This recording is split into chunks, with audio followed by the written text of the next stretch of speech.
You have the... Oh, shoot. And yeah.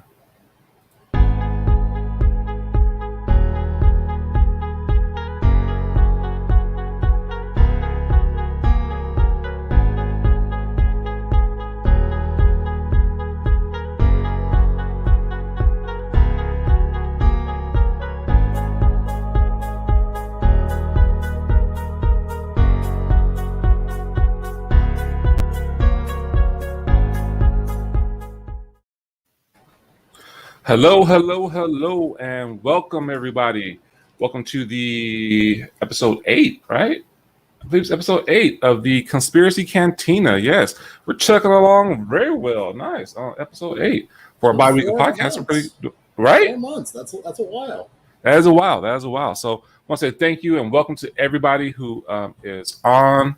And yeah, I got that. Okay, cool. And everybody who's on the chat, thank you very much for joining us, for supporting us along this journey, and just spend your time with us, because we know that you can be doing other things, but you have chose to hang out at the Cantina to talk about these lovely conspiracies that we love about Star Wars. Not really conspiracies, but just stuff that goes around Star Wars that we all love. So today, for episode 8, we have a banger, or actually I should say a slasher.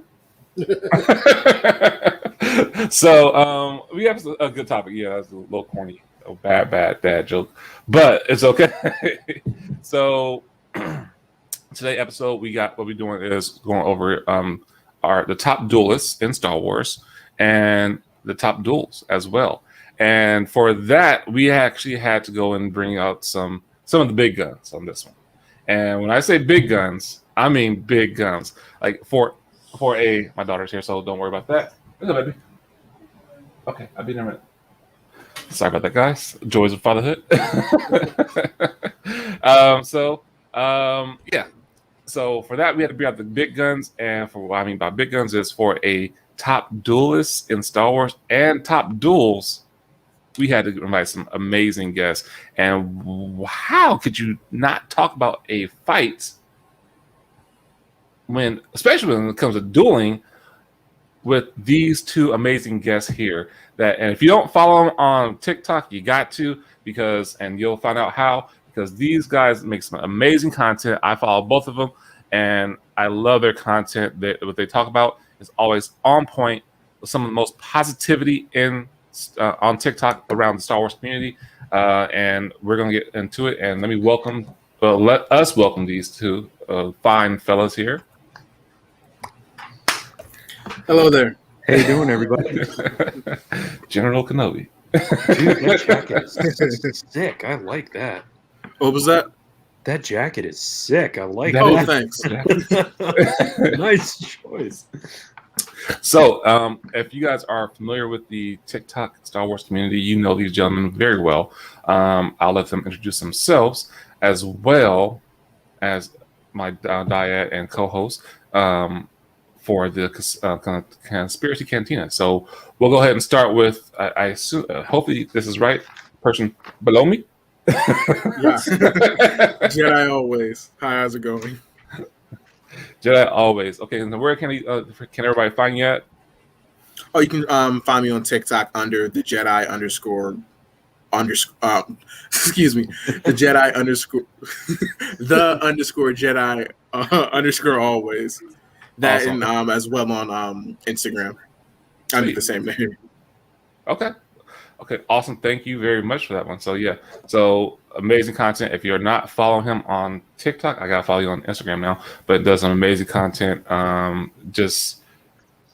love everything, and just even his whole setup on how he does the when he's doing a video. You have to watch the little minute things that he does in the creating the ambiance and everything. I'm like, okay, I see you. I see you. So, keep it up. Keep up the great work. I love when people notice that. Yeah. I was like, okay, all right. So next we have down here.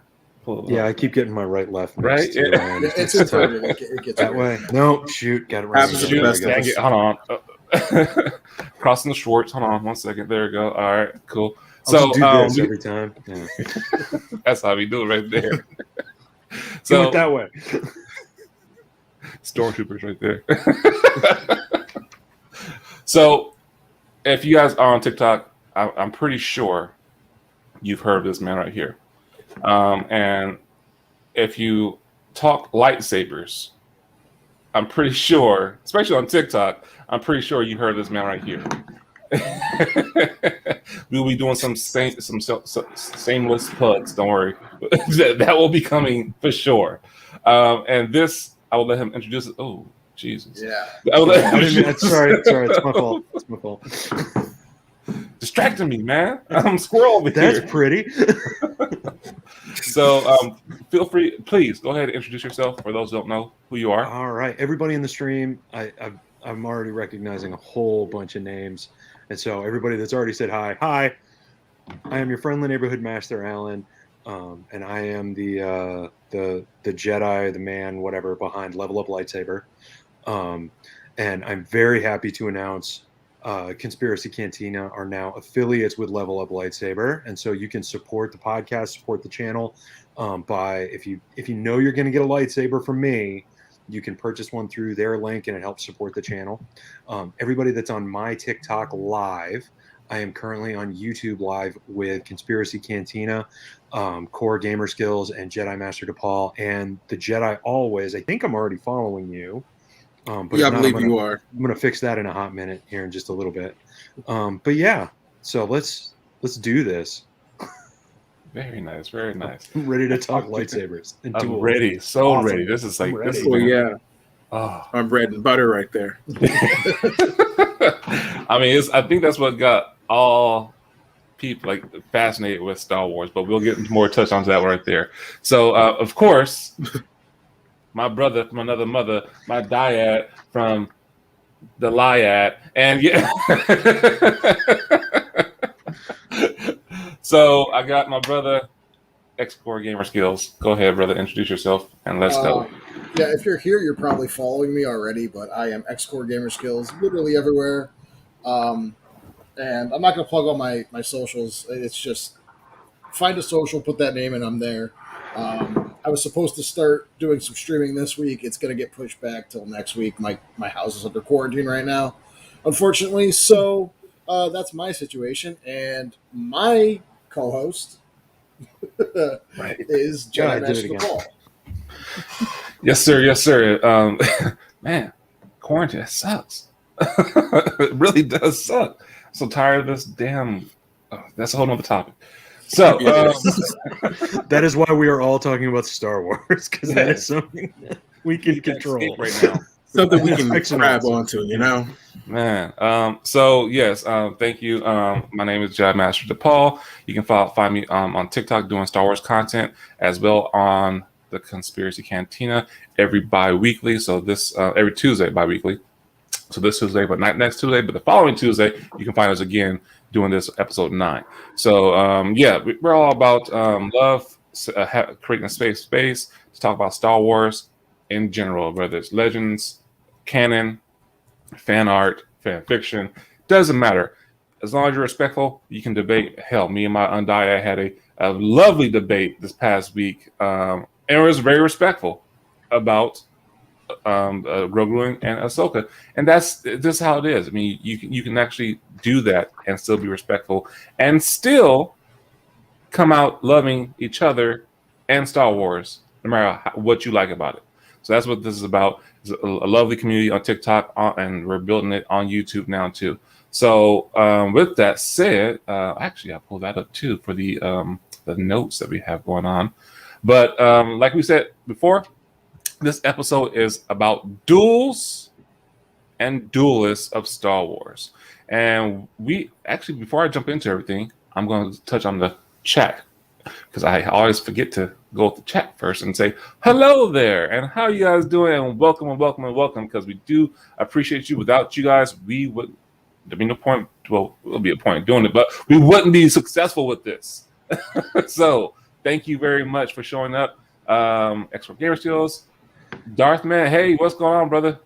Part of my podcast. Love you guys. I can't wait for your next episode. If you're not following their podcast on YouTube, feel free to go ahead and subscribe, because they are great. They do have some great topics as well.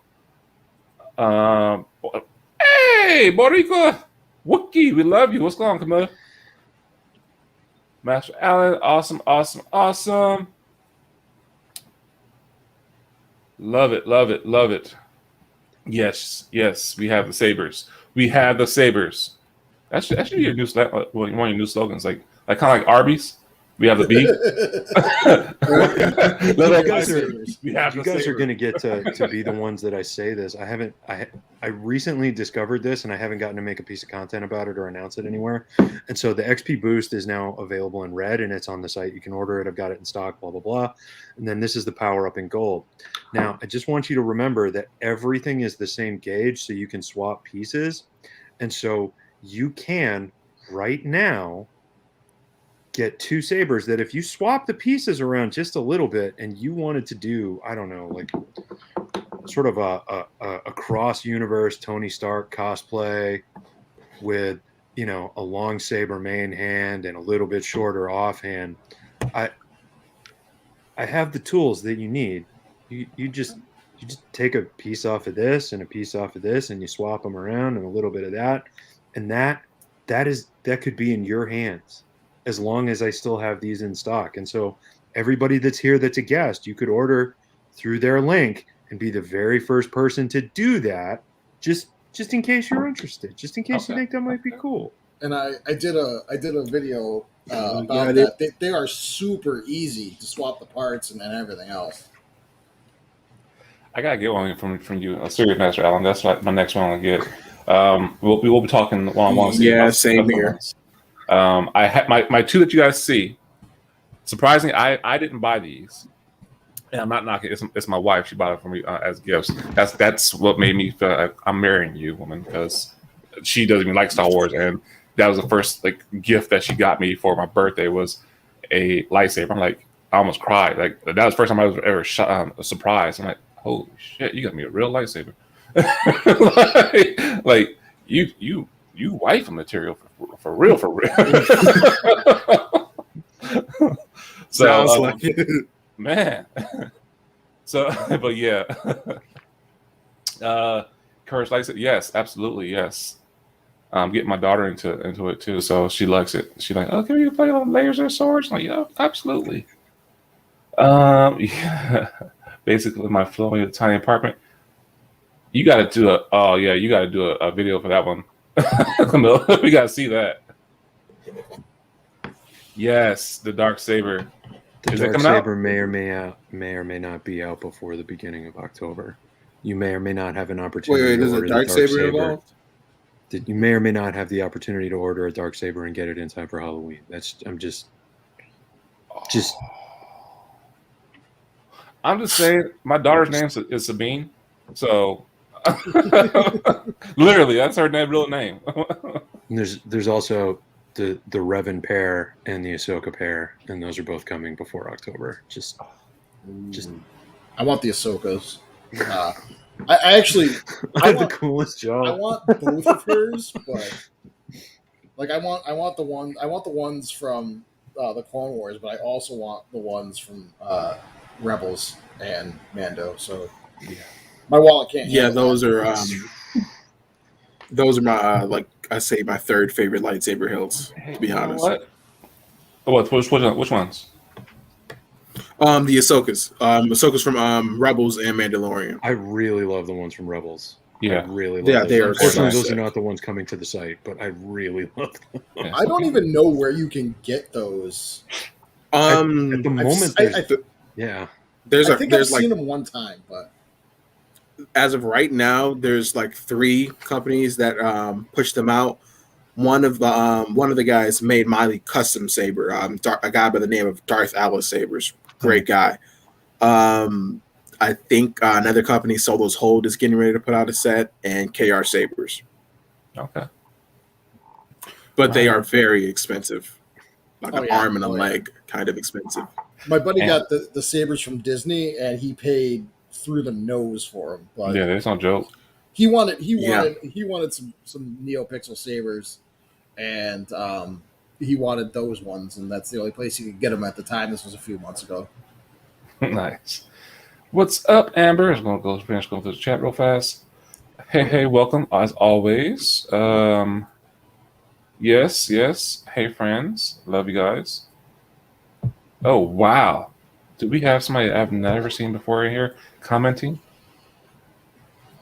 Yes. Levi, what's going on, man? Now that is a saber I do want to add to my collection. Oh, What man. is that?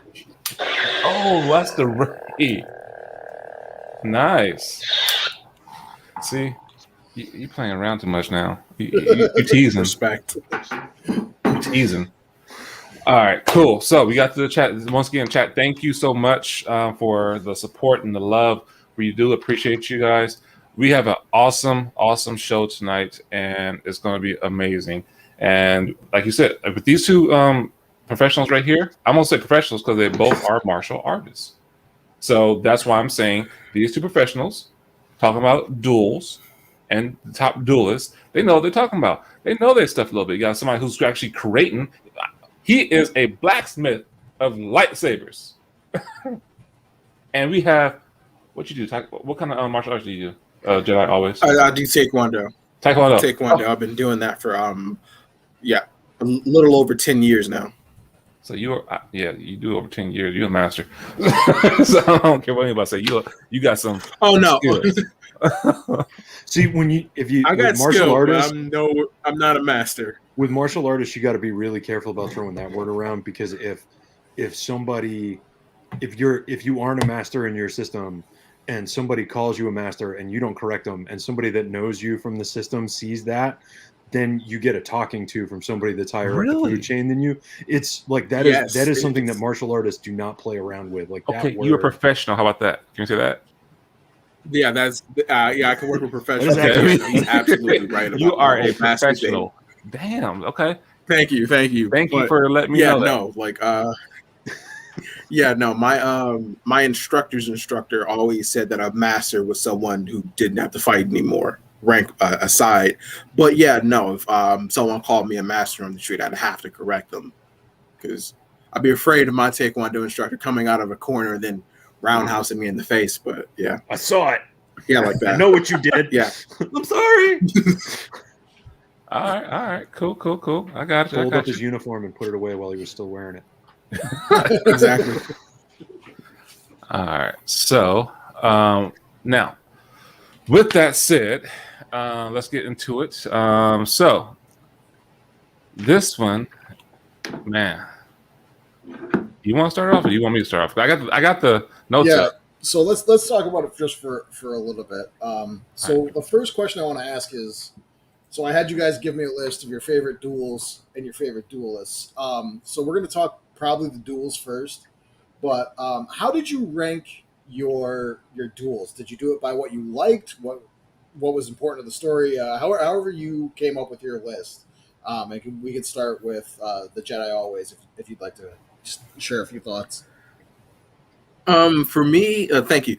But for me, it's there's multiple aspects to my favorite duels. It's like, one, how does a fight actually look? Does it look good and whatnot? How important is it to the story that's being told, and whatever it's in, as well as how excited I feel when watching the fight.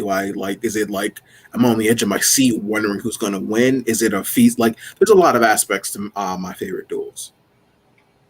Like, how skilled are the opponents in said duel also. Master Al? So I went with favorite. Mm-hmm. And so, like, because it's, I mean, anytime you're watching a movie, and Star Wars especially, like, if you're watching a fight and you're grading it based on, this is how a fight would actually go, everything is going to fail that test.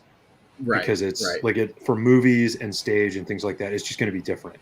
Like, and especially when you're a martial artist and you get used to certain things, or like people that are boxing fans are a really good example. Because, like, if you're a boxing fan, you watch a lot of boxing, and you watch a lot of a boxing movie, like the people are like 8 miles apart, and you're like, wait, this looks really weird. And it's because people that don't watch a lot of boxing, they need to have this extra space to see the swings happen and all this kind of stuff so that they can kind of follow what's going on in the fight. And so stage combat is the same thing. Like everybody's just a little bit too far apart. They telegraph just a little bit too much. And then they make decisions that are bad decisions on purpose so that the fight can keep going, because otherwise the fight would be over. And Right. the fight needs to do something. And so I picked based on the sort of the aesthetic and the storytelling within the choreography.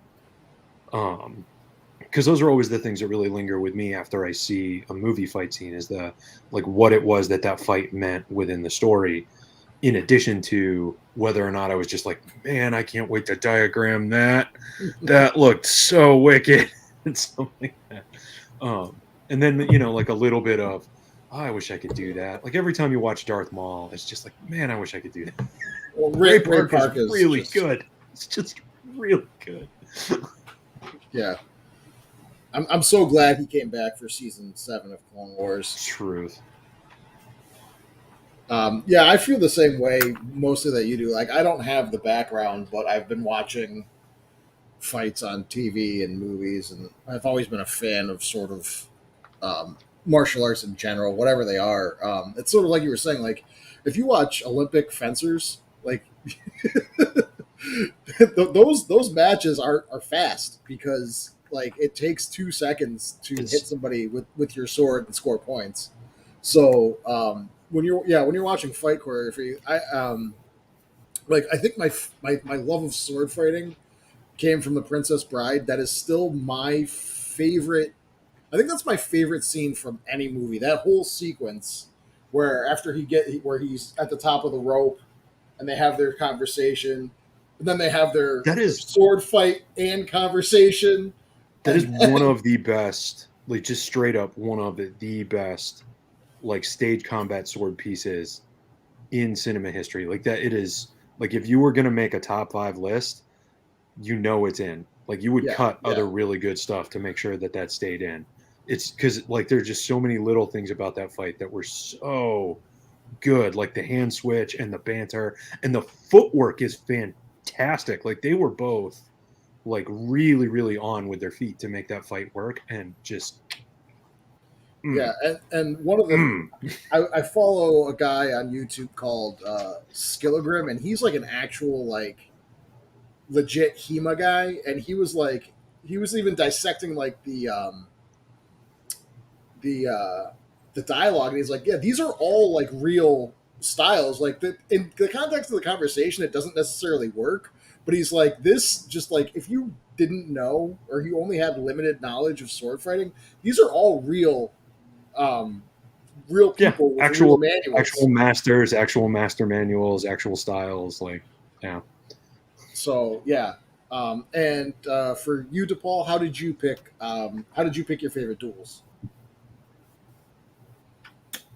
So when you say how do I pick my favorite duels, like what? Yeah, Like so like I picked based on mostly based on what they have to do with the story and sort of how cool they look too on screen. Gotcha. Okay, that's that. Okay, cool. So and that was what I was struggling with when we was doing this whole list. That's why I had a couple of things in there that said ties. I'm like, okay, so I was ranking off of not just like how it ties in with the story, but mostly like how badass it was.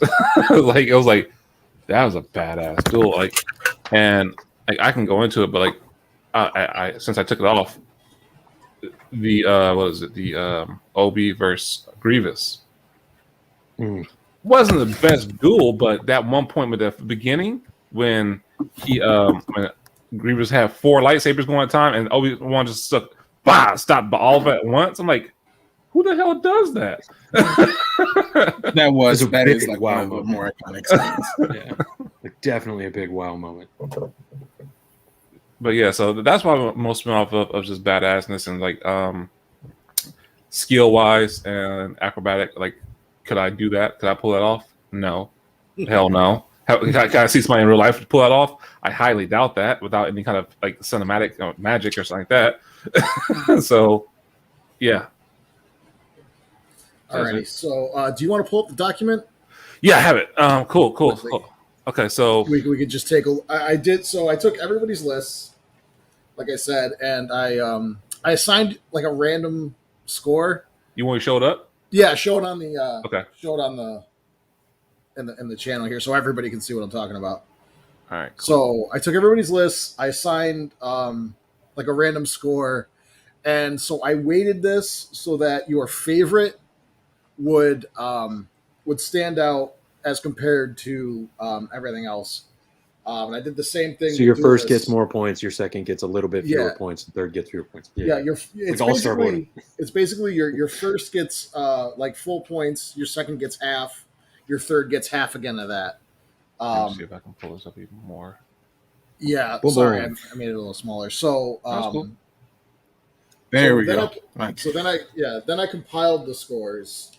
So the way we scored this, and we'll talk about this duel first, is Luke versus Vader in Return of the Jedi got 15 points between everybody.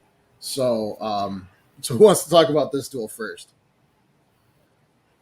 You said Luke versus I'm game. Luke versus Vader, Return Take of the it, man. Jedi, and we'll let the Jedi always, because this is his favorite duel. All right, yeah, that worked. Yeah. Cool. It is absolutely my favorite duel.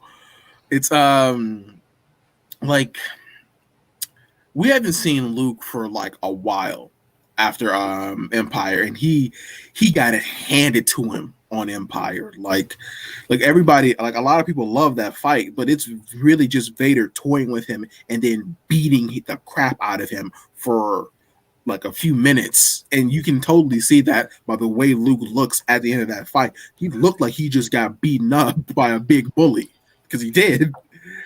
But then we pick up in Return of the Jedi with Luke, and he's a Jedi. This is the first time we see an actual Jedi master. Like when we see, or not a master, excuse me.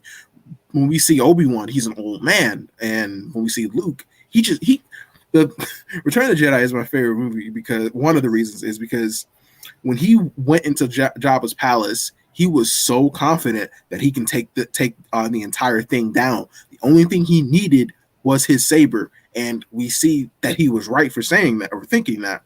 So when we pick up in this duel between him and Vader, they're fighting as equals. A lot of people don't think that, but yeah, no, they're going at it like at the same level.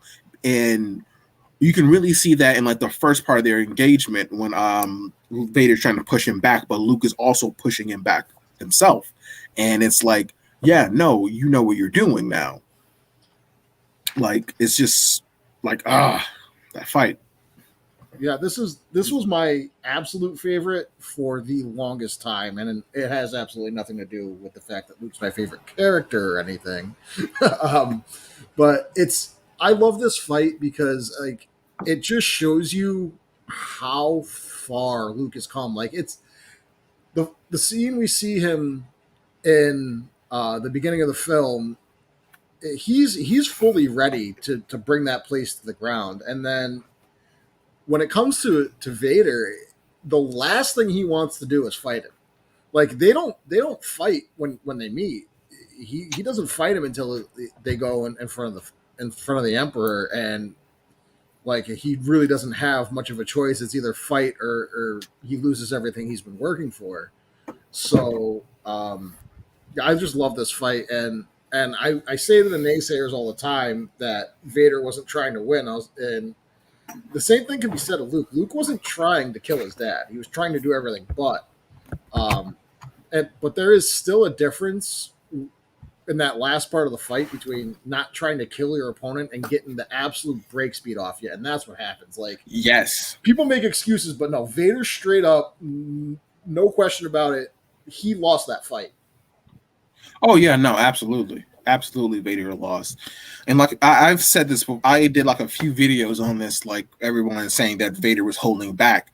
No, he was not holding back in that fight. Sure, like, and you said it a second ago. Like, there's a difference between not trying to kill your opponent and trying to defeat them. He was trying to beat Luke, but he didn't want to kill him. And the same goes for Luke. Until he mentioned Leia, then Luke just snapped.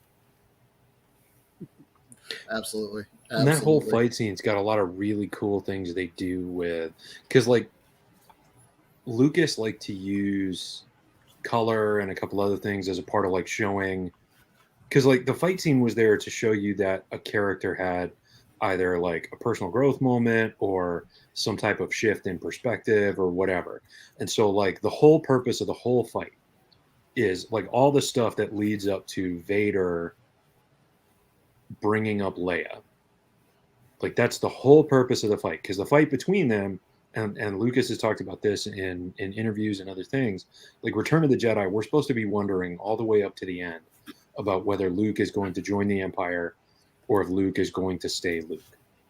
And there's that moment right there. And when you see it when you're a kid, you don't think anything about Luke getting mad.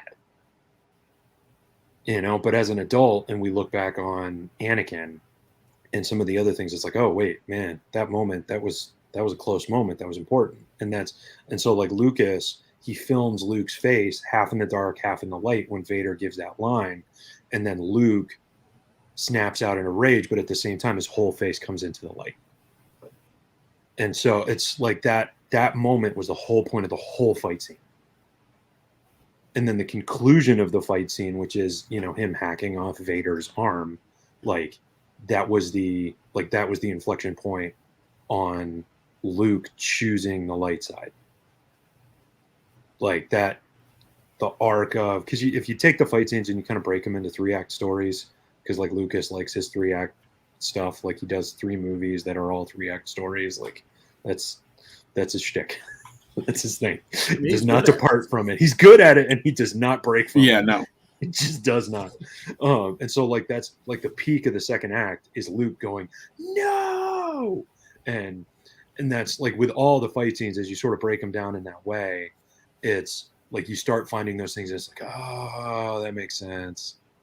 That makes sense. No, and it's like there's so much that changes in that fight. Just so much that changes. No, absolutely. Also, like not only that, but like the small little things, like Luke's costume, for example. Like it's the first time we see him on all black, like his dad, and like that was also teased, like the tease that has Luke turn to the dark side. When we see him, he's choking out 2 Gamorrean guards like Vader would, and it's just like, oh. But when he's after his fight with his dad, you see part of the his costume or his outfit is like a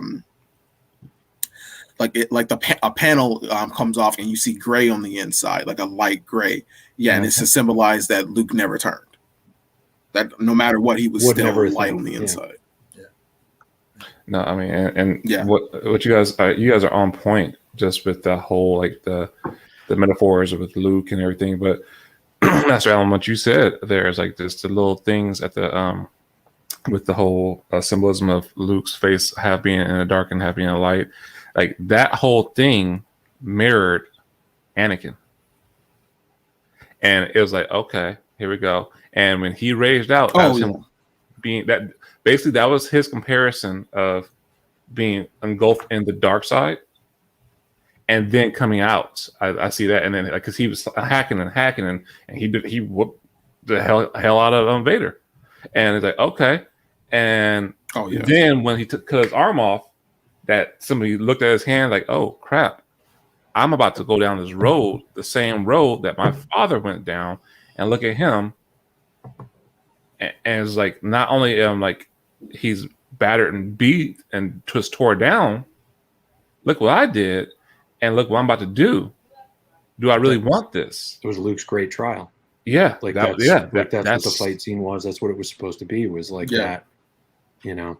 That was it, and it was like, man, I was like, okay, cool. So it was just so much symbolism in that fight. Yeah, it's the whole fight is like, just it's almost tied with my second favorite or my first favorite. I go back and forth, but like the whole point of that fight is that Luke doesn't want to fight. Like he doesn't pick up his lightsaber until he realizes like I'm either going to fight my way out of this or I'm not getting out of this. Mm-hmm. Yeah, pretty much. Well, and it was a little bit of a dark side choice too, because the Emperor like needled him. The Emperor is needling him, taunted him, and he's like, oh look, I'm just going to kill all your friends unless you fight me. Your choice. No, but like I personally say he made the right call because it's kind of a bigger picture thing. Like it's either I turn to the dark side and let the rebellion lose, or excuse me, it's either I don't turn and I let the rebellion lose, or I have to go this way so they can win. Like he said it to Leia that like if I fall, like you're the next best hope for the rebellion has. Mm-hmm. And it comes back to the line in The Last Jedi, which I realize it's a controversial line, but I don't know why. Fighting what you love, not destroying what you hate. Because your intention is one of the things that matters with the Force. Like the result is outside of your control. The Force handles that part. But your intention is the thing that matters. And so like when Luke was trying to destroy the Emperor with his anger, dark side. If Luke is trying to save the rebellion and he's moving from that, if that's his intention, light side. And that's one of those things, like that whole fight scene is very much about that as well. Like, you know, like because you can convince somebody that they're acting to save what they love when they're actually being motivated by hate or fear or other things. And that warrior mentality of stepping into a space assertively and with clear purpose rather than clouded by anger or rather than being restrained by fear or like any of that sort of stuff. You don't want to go into a sparring ring angry. It is bad. Never that. It is bad. Oh man. So no, I mean, it's on point. What's the next? Let me go ahead and go some of these comments real fast because catch up with everybody. We got Master Allen, that's Levi, cool. 6 shirts, thank you. That would be a shout out to my Melissa. wife made these t-shirts, by the way. Yes, she did. I'm hoping to get some stuff on Teespring. I've just been a little busy lately. The duel in episode 1 is my favorite. Awesome. Even though it's insignificant to the story, it's okay as long as it's your favorite. That's all that matters. I don't know that it's insignificant. Right? No, it's very important. The duel of in episode 1, Duel of Fates is like it had a whole song called. That duel is like if that duel played out differently, like all of Star Wars changes. Yeah, like that's like one of the most. That is probably the most important duel. No, absolutely. I hate that interpretation of the fight, even though it's canon, and so like I have to accept that it is canon, and the fact that I hate it doesn't matter. What's your beef with that interpretation? Because then it takes it off of Anakin, and so then Anakin's not responsible for his choices because of who his teacher was. That's why I got beef. I can understand that. Like that's why I got beef with it. But the way I always the way that always when I really thought about that, the way it hit me is just how different Qui-Gon would have pushed Anakin as opposed to Obi-Wan. Obi-Wan definitely should not have gotten Anakin when he did. When you see the way they interact in episode 2, like it's like do as I say, not as I do, or it's not the same relationship that they have in like Clone Wars and and Revenge of the Sith. Like things have like gotten better between them. Yeah, I still. But yeah, no, Anakin's decisions led him down this path. I still maintain that Anakin shouldn't have been a Padawan right off the get. Myself, like he had no idea what being a Jedi meant. He needed that like. Anyway, that's a different topic. I spent 2 weeks making TikToks on this. Believe me, I know. We'll do Anakin part 2 later on. Don't worry. I'll be there. It'll be fun. I've been dunking on Anakin for a week. I can do it again. Everybody does. That is his narrative. I don't think I have. Welcome to the live. Appreciate that. Nice. Jedi, okay. Last Jedi throne. Okay, awesome. Thank you. Levi's much the Last Jedi is satisfying to watch this. Yes, absolutely. Yes, it really is. Always to see a nice skill progression. Yes. Mark Hamill in all black with that was. Yeah.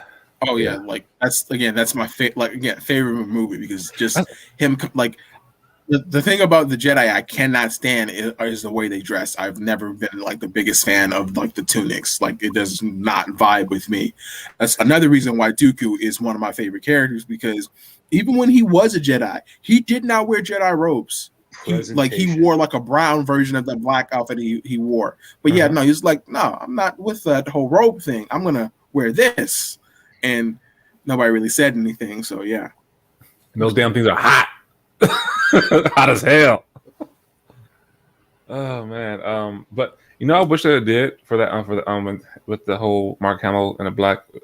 I wish they would have kept that deleted scene in there of him building the lightsaber. I mean, I know it's insignificant to the story. That scene is like basically. It's just like a nice little. I wouldn't say it's insignificant because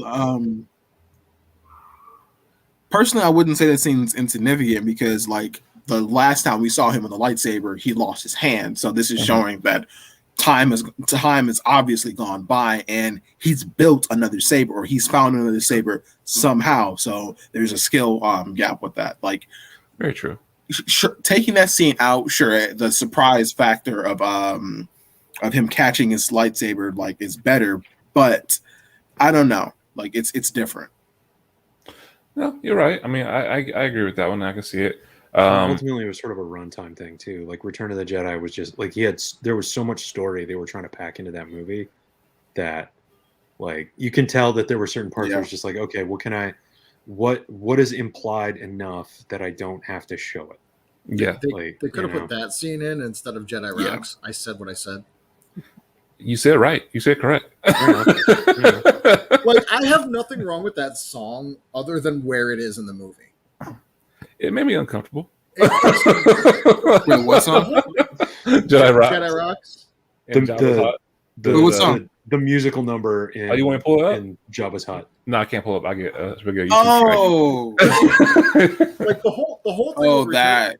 The whole thing. Yeah, that's Jedi, that whole first act is just tension. It's like they go through the steps. Yeah. Like, what's gonna happen? What's gonna happen? What's gonna happen? What's gonna happen? Like it's so tense until the final resolution that it just ruins the first act. And like, we all love George Lucas. We all do. Yes. Yeah. Every single one of us, we love George Lucas. The first act of Return of the Jedi does not make any sense at all. Yeah. It does not. Luke's gonna do a sick flip. It's gonna be fine. It does not make sense at all. All right, guys. Okay, so we have this group of people. We're not going to do a frontal assault because then we'll have to kill a bunch of people on the way in. So instead, we're going to get captured one at a time so that we're in the center of this with no resources. And then we're going to fight our way out. Because the death toll will be lower? I think part of it, too, is that like, Leia's got her own thing she's doing. Like, and this is why I like Forces of Destiny. Actually, if you watch Forces of Destiny, Leia's got her own thing. Like, Chewie is on the plan because right. Chewie tells Han about it, and so at the point that Leia does her thing, Leia and Chewie are doing their own thing. Like, have you seen Forces of Destiny? But Chewie is the one that tells Han that Luke has a plan. Yeah. And so, like, when they're captured together, and Chewie's like, "No, Luke's got this," and Han's like, "What do you mean? Delusions of grandeur, all that kind of stuff." That's just because Luke had shown up at that point, hadn't he? No. Because Chewie gets delivered to Jabba by Leia. No, he didn't. Like, that's part of Leia's ruse, and so it's. I think. I also think Leia was. I think Leia was supposed to wait. I think Leia might have been supposed to wait to free Han until Luke showed up, and she didn't. If you think about it that way, that makes more sense. Like, Luke's in there, he's distracting Jabba. They free Han from the carbonite. Han's not in the Rancor pit now, and then they can do stuff. The thing that actually makes the most sense about the first act of Return of the Jedi is if Luke can see the future. And so if Luke can use the Force to see the future, it makes the most sense that is the reason why the plan is as weird as it is. Because Luke was sitting there like Doctor Strange with the Time Stone, and like, oh no, because if we do it that way, we lose Lando. Oh no, we can't do it that way, we lose Chewie. And then he comes out and is like, "All right, guys, I got it. Here's what we're gonna do." mean, it could I think Like, it's very possible. Like that is the explanation that has makes the most sense. Has Go ahead, anyone I been keep reading the stepping Star Wars comics at all? Which ones? No, you're I good. have not. But has anyone been reading the Star Wars comics, like the current run? I'm in the IDW ones. I haven't started the Marvel ones yet. It's kind of my signal's kind of shoddy, so like. I guess okay. You probably You got haven't that. started the Marvel ones yet. Okay. I've been in I'm the on Darth IDW Vader ones. ones. I haven't Yeah, watched. I get lag a bit. The Star Wars ones. Yeah, I'm on the Darth Vader episode run. Okay, the Darth Vader, the Vader series are always great, but no, in this in the regular Star Wars books, Luke, I think we're slowly getting to see him turn into Return of the Jedi Luke, and he has a chance to fight Vader again, and he doesn't. He is so afraid, like can't do it. But I think I know for a fact it's going to lead us to him becoming that version of Luke. It's just certain small things that he's just not ready yet. And I think you may, Master Allen, you may have a point that maybe he can see parts of the future or something, but he has a lot of training to do in between this time. Oh yeah. Has anyone read Into the Dark? Have we all read that? Into the Dark or the Rising Storm? I have not. Into the Dark. So not yet. There's a part of Into the Dark where they're on a rescue mission, and the Force is telling Orla Jareni to do one thing, and her master is telling her to do something else. And she does the thing her master tells her to do, and it ends up badly. And I think that's sort of the thing going on here. The Force is telling Luke, do it this way. Like, not necessarily that he can see the future. It's just, you're gonna do it this way. You're gonna do it this way. And at this point, he's not choosing to ignore it. What was that thing you said? At this point, he's not choosing to. The Force is. He's got a strong feeling. To just do it this way. Yeah. Yeah, So, he learned the last time he ignored what the Force said. Guys asked. yeah. Oh yeah, no. That or just ignored Obi-Wan and Yoda. Right? A Force ghost, like, don't do this. This is gonna be fine.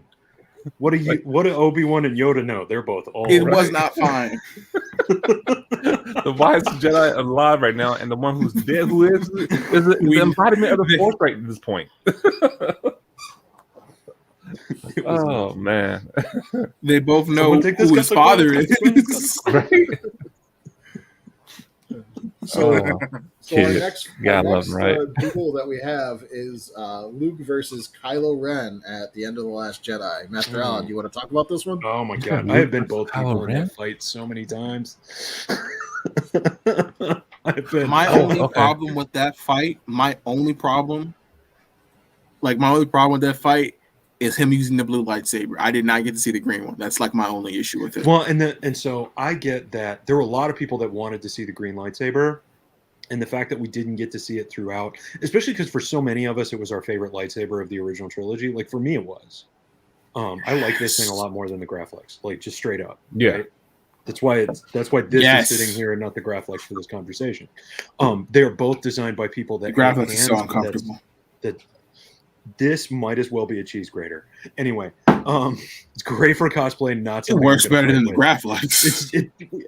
A cheese grater works better than the Graflex. It does. The thing is so uncomfortable. No wonder Vader beat the crap out of Luke in that fight. Yeah, that one. But, so I think the fact that we never got the green saber in the sequel movies is sort of a letdown. Like that's something that, like, for all the fan service that was crammed into that trilogy, the fact that we didn't get that is a little bit disappointing. Yeah. If there is a Finn series, I really want Finn to get his hands on that saber, and that makes it worth it to me. That saber's buried. It's somewhere. No, it's not. The caretakers on Octo have you're right. Luke's saber. I'm sorry. He buried Anakin's and he buried Leia's. I'm sorry. Ray buried both of those on Tatooine, but Luke's saber is still. And so, but anyway, please let Finn get this saber. I would be so happy about that. It would be nice, right? Like yes. We can all cross our fingers for it. Jedi Finn, I'm here for it. But so, like, when the blue lightsaber sparks, the blue lightsaber lights up less than 5 minutes after we watched it get ripped apart. And so that is our very first clue that something is not as it appears. And it wasn't until the second time I saw the movie that I noticed the footprints in the salt thing, because Kylo's feet disturb the salt, Luke's don't. So, like, those are your two big clues that it's not Luke until the big reveal, right? But the first one, the fact that it's the blue saber, that happened in theaters, and I'm like, okay, what did I miss? What am I missing? Because there's no way. So where did that come from? What saber is that? Yeah. But I have been both people in that fight. I have been the person that was the instructor to the other person, and the purpose of the fight was not for me to win. The purpose of the fight was for them to understand that they couldn't win. Like, it's like, you're not good enough. You're not. And that's okay. I've been there. And I have absolutely been the person that's like, all right, I'm going to fight my instructor. We're going to see how this goes. Like, I just had a flashback. So it's not in well. This is going to be great. I'm going to do good. I was taking martial arts a while ago, and the only person comparable to my size was my instructor. He's the only one I could spar. That never went well. It never does. It never went. I was just like, really? I have to? Why do I have to? He's like, yeah, well, there's nobody else here. I'm like, but this is why? embarrassing for me. I'm like, you've been doing this for 20 some odd years. I'm not 20 yet. Legit, my instructor would do a drill with me where I needed to tell her whether it was her right hand or her left hand that she hit me with. And that was the only thing I had to do, was whether it was the right or the left hand. And I was like, sound fun. Like 75%. Dang. I never would have got a C on that test, is what I'm saying. Wow. You just had to figure out what hand she hit you with. She was that fast? And so it's not even just that fast. It's that if somebody is a lot better than you, then they're really good at doing a little at the right time while you're sitting there trying to do a lot at the wrong time. And so then they can sneak stuff in that you don't even see until after you feel it. And then it's just like, damn. Okay. Yeah. That's the thing that's so cool about the fight with Luke and Kylo, because the entire time there is no point where it's just like, oh man, Luke's having to work really hard. And meanwhile, Kylo is working really hard. Mm-hmm. And the Empire fight. He's angry. Yeah.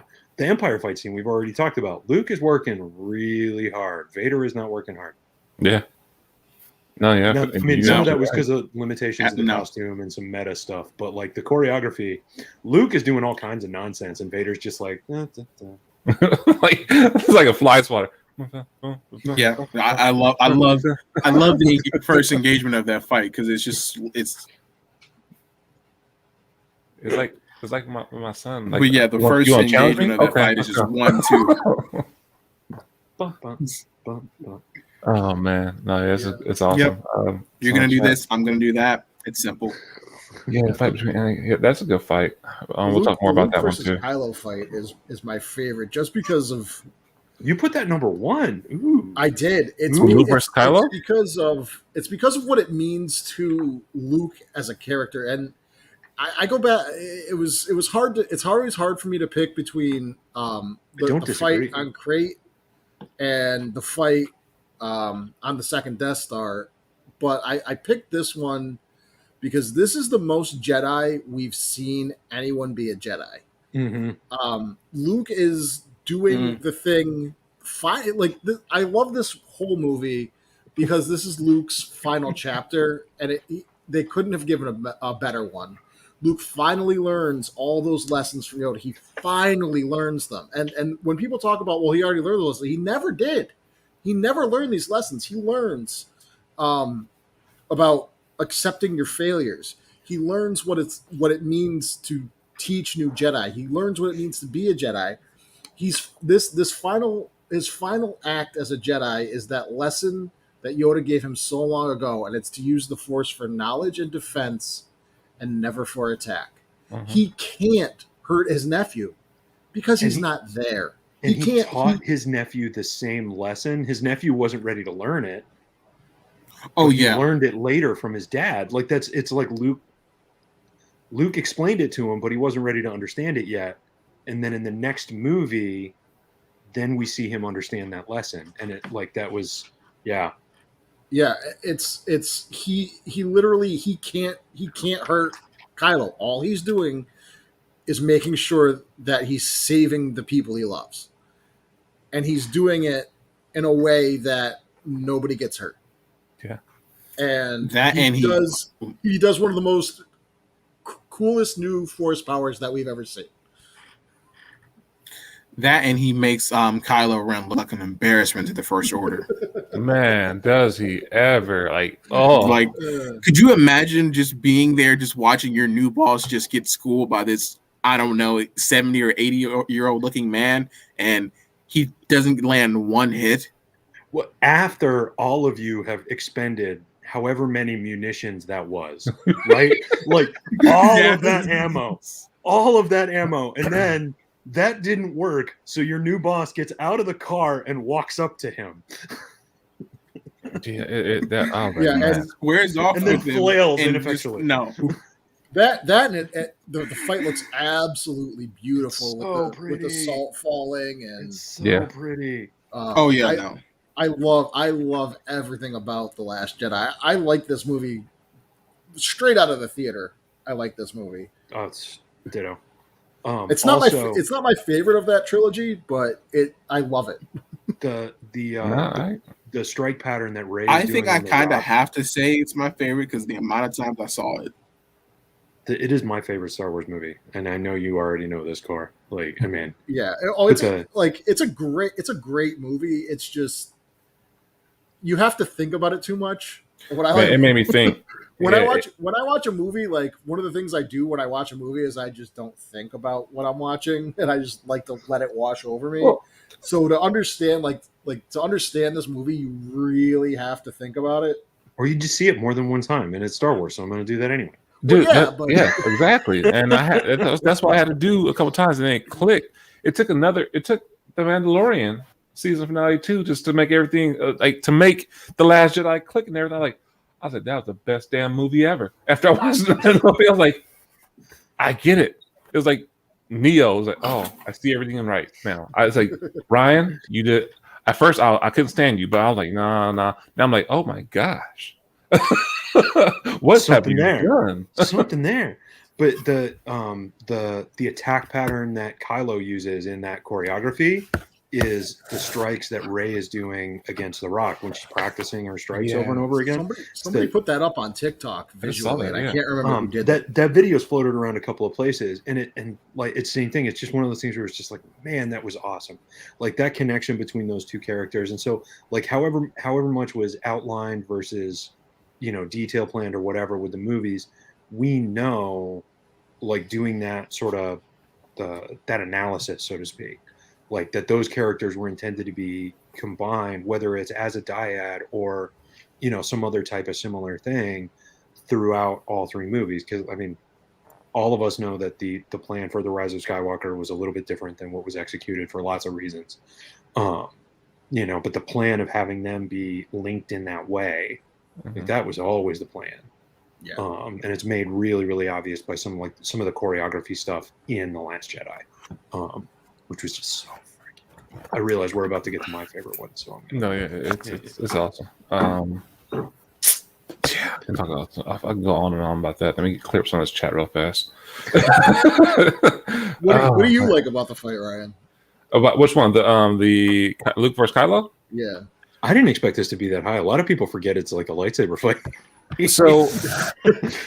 I mean, I liked it from even before the fight even started. When Luke just showed up, like he went to Leia. I mean, the whole thing, it was happening right from there to there. I'm like, okay. I mean, you not for Kylo, but for us, what we see is like, yeah.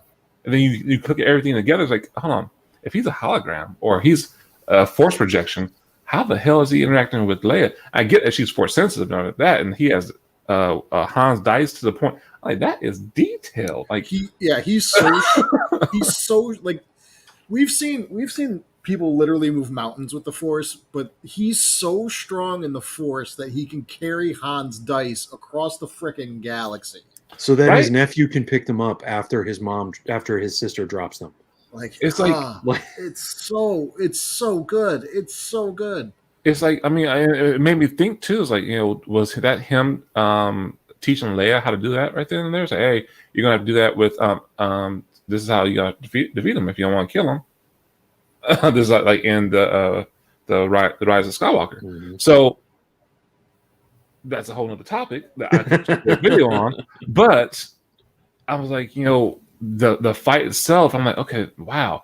And when he stepped on I didn't realize the whole the salt, red salt when he stepped on there. It didn't dawn on me then. What really just threw me off was like, okay, well, didn't that lightsaber just broke? He exploded. I said, okay, whatever. Maybe he had he glitched. He had a replacement. We'll hear some commentary later on about this one. And I was like, he looked pretty damn young. Is this a new Force ability? is he force healing himself to like look younger? I was like, okay, I gotta hear about this one. That's what stood out to me. I'm like, and then he doing all this stuff and like doing the Matrix and like bending backwards. I'm like, what the world? I was like, this is badass. I was like, okay, they're giving some of the Luke Skywalker y'all wanted. Okay, like this is nice. And then I'm like, once I saw everything, I was like, oh, but then it still, like, even then, it still didn't like affect me. Like I didn't have the the typical reaction, like, oh my god, this is awesome. To my wife, she's like, I thought it was really good. My wife's not even a Star Wars fan. She was like, that was super powerful. What are you talking about? I was like, what was it? Yeah. And then once like I said, it clicked everything. I was like, oh yes, I had to go apologize. I was like, no, that was fucking pretty powerful. And I just love how, like, first of all, he's using the Graflex saber to be like, hey, right? You want this, right? And then, like, if you look at his appearance, since you touched on it, and I've explained this before, he's appearing to Kylo the way he looked the last time Kylo saw him. Exactly. Because Kylo has no idea that his hair is shaggier, he's got more gray, he looks older. Kylo has no idea. Yeah. So he like everything about him, everything about that is for Kylo. Mm-hmm. It's so good. It's reasons why Luke is my favorite character. See, and no, and I agree. I mean, Luke's not my favorite character, but he's a badass Jedi. He's a badass character in general. And it's just like that whole scene. I was like, okay, great. This is a great send off for Luke. This is how you send off a legend. Yes. And that who doesn't think he's a legend, that he thinks he's a failure, but let him redeem himself in his own eyes. Because he hasn't failed in anyone else's eyes, he's failed in his own eyes. So it's just like, okay, cool. But yeah, that fight, that whole scene, like even with the whole the First Order just blasting everything around, like I'm like, it's such a great open. Honestly, I was waiting to see the smoke clear and like a big old force field. Yeah, that's like, that's what I thought it was going to be, and then him holding the beams and everything. I'm like, oh, he's about to pull. Oh, he's gonna shoot it back. What's he gonna do? and that's our second clue too, is because it's all falling, but it doesn't touch him. Yeah. No, it was. So yeah, I mean, it was a great fight. I mean, it wasn't in my top, but it was a great fight. I love the shoulder brush. I just that's. I'm not gonna lie. When I think about that, I say that's so Master Allen. It was just a casual flex. Like, next. What else you got? And I realize that we're gonna run long, and there's nothing we can do about it. But just this little aside, there's a martial art called capoeira, which is a Brazilian martial art that originated from sugarcane plantations. Capoeira is one of the only martial arts that, as you get more advanced, your belt doesn't get black, your stuff gets more white. Because in capoeira, there's not a lot of blocking, mostly you're evading. And so the whole point of sparring for them, the game, you're trying to make the other person have to fall down instead of being able to control their evasion, so their clothes get dirty. And so like the really, really good, like the masters of this, they show up to the circle after church wearing their Sunday best. They don't change. They just like hand somebody their jacket, take off the hat. Maybe they lose the tie, but like they're there. It's like, you know, it's a Brazilian dude in a 3-piece suit making like guys in their 20s that are in like their martial arts uniforms or whatever fall down and get dirty. And they're just like, they're, it's just that aspect of it, of the, is one of my favorite things about that martial art. And it was such a great thing about that moment. There's just like all the anger and all the everything in it. You're angry didn't get me dirty. Please like, tell angry me didn't Only the Strong. Me. Master Allen, have you seen Only the Strong? Yeah.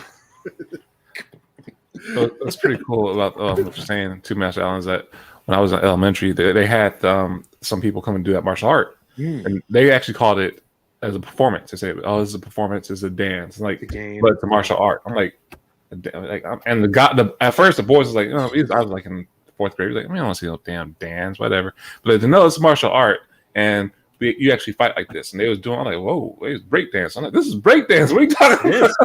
Capoeira is the grandparent of breakdancing. Yeah. That's pretty cool. Oh, we got the lawyer here. What's up, Chris? Oh, Chris. What's going on, brother? I missed that one. How you say, but yes. Conspiring, but it's always conspiring. Actually, we were praising your boy wishing for a Finn series. Finn with the Luke. Like, this is what we want. This is what we all want. We've all said it. We're gonna manifest it. Yes, some low level development. Yes, oh man. Oh, all right, cool. So the next one, we caught up on chat. The next one, the next one, or are we done with the Kylo? Has everybody said their piece on the Kylo so. fight?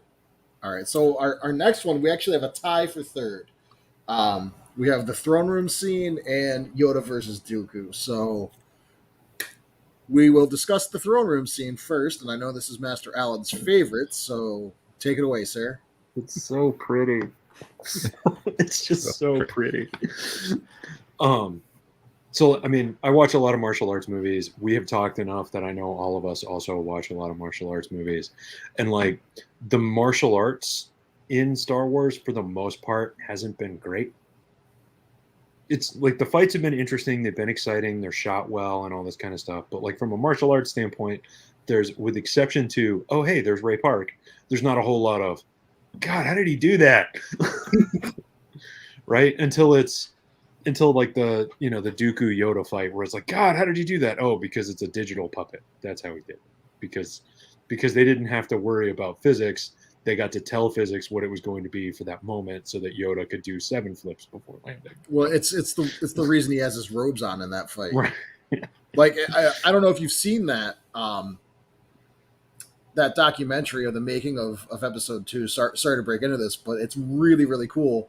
Like, the way they animated it at first is they had the robes do what the physics would tell it to do, And it looked weird. and George was like, no, we're gonna do some really cool stuff with this. He's like, why don't you do this, and this, so that it looks better? And well, it did. So Yeah. Physics is lame and it shouldn't interfere with things. No. But it, like, when you watch a Bruce Lee movie or a Jet Li movie or a Jackie Chan movie or whatever, like, one of the things that you're seeing is something really amazing that's also physically possible. And it may not necessarily be physically possible for like you personally, but like, Right. something that's physically possible. And so you watch it and it's like, man, how did he do that? Jet Li movies and Jackie Chan movies are filled with like really interesting hand sequence choreography, so they can show how fast they are.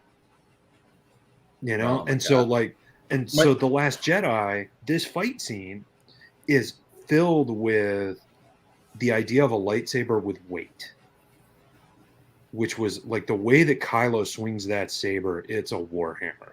Like, it's not a sword. Like, that's something that like you hit and there's blood splatter. It's not Like he doesn't swing it like it's an edged weapon. He swings it like, Negan with a baseball bat. Like, or Negan. Anyway, but that part of the fight scene, like that was cool. But also because what happens from a storytelling standpoint, they start apart.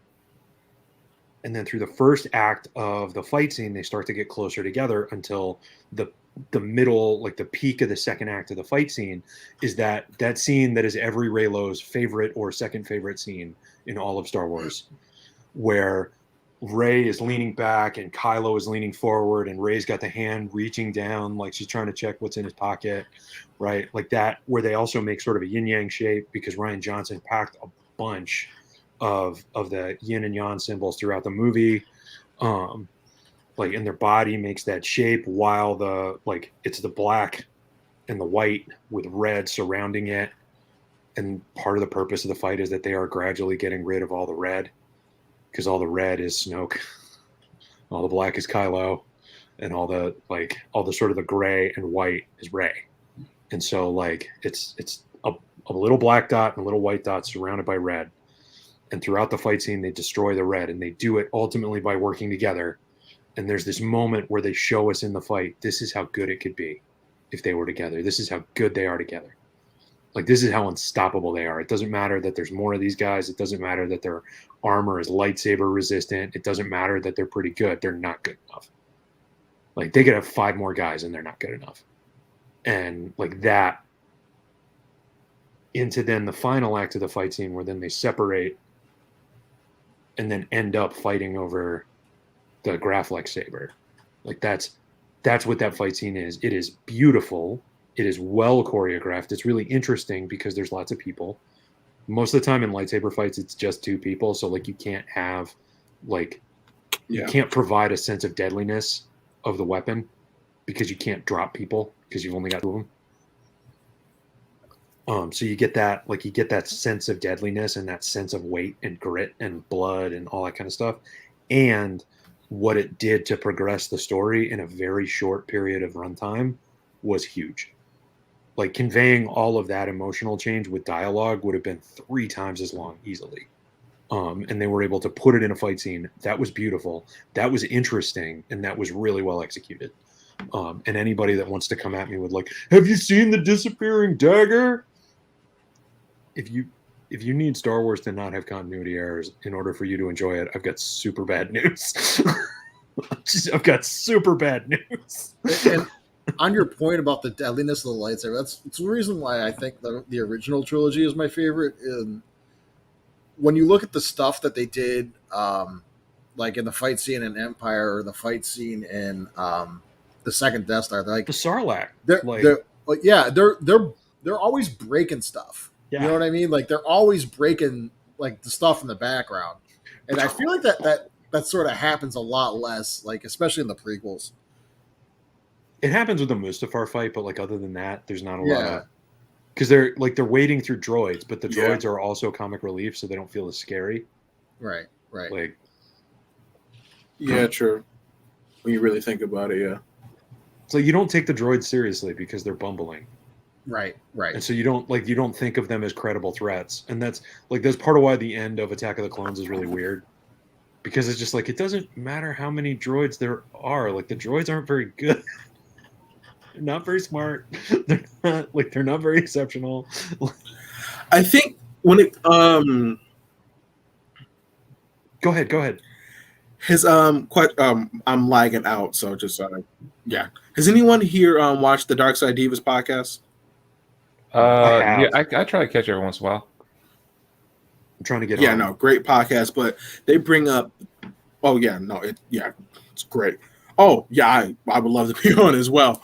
But yeah, no, they Love you guys. when they talk about the battle droids, they bring up I was letting when they talk about the battle droids, they bring up Go ahead. Sorry. Yeah. You're good. When they bring up they brought up this more or less the same thing, and it's just like it's not about the droids being competent. It's just the fact that there's just so many waves after waves of these battle droids. And like when we like when you see how many Jedi died to them in this arena, you can see, they're effective to a point. Oh no, yeah, it's like, I mean, well, intellectually we get that, but yeah, but like whenever you see the droids interacting, it's really hard to bridge the gap between Roger and like seriousness. I mean, the only time we really saw seriousness absolutely, they in the beginning very of what was it? The Phantom Menace. I mean, we saw Obi-Wan and Qui-Gon get scared of the little rolly droids. I forget what they call it. I was like, oh shit, you don't fuck with those. Yeah. Like, we gotta go. The destroyers. Yeah, the destroyers. Yeah, it's like, we don't mess with those. Let's go. Those are Jedi killers. We can't destroy them with their own blaster fire. Yeah. Oh yeah, yeah. Like that scene. Like, I've always liked those droids because of like that old crap factor they kind of have. Like, you can't kill these normally. Mm-hmm. No, and they present a more credible threat. Yeah. Like they seem more intelligent. They see it's all that kind of stuff. Like, yeah, I agree. All right. Who else? The commando droids, like the super commando droids. Yeah. Oh yeah. I wouldn't mind throwing my 2 cents in with that. That duel is very nice. Like, just looking at it is just iconic. Like, when you really stop and think about it.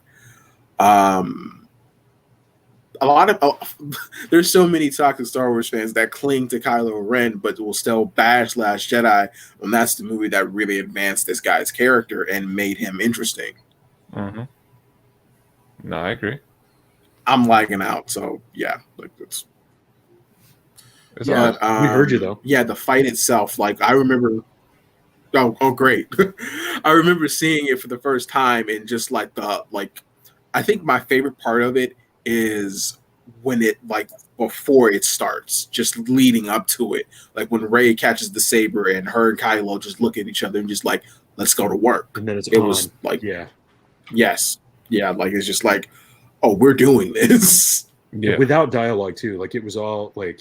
It was all conveyed like with body language and facial expression in just the most awesome way. Like, yes, exactly. There you go. All right, cool. Yeah, I like this fight. It's not my favorite. And I think the reason for that is because I always like the.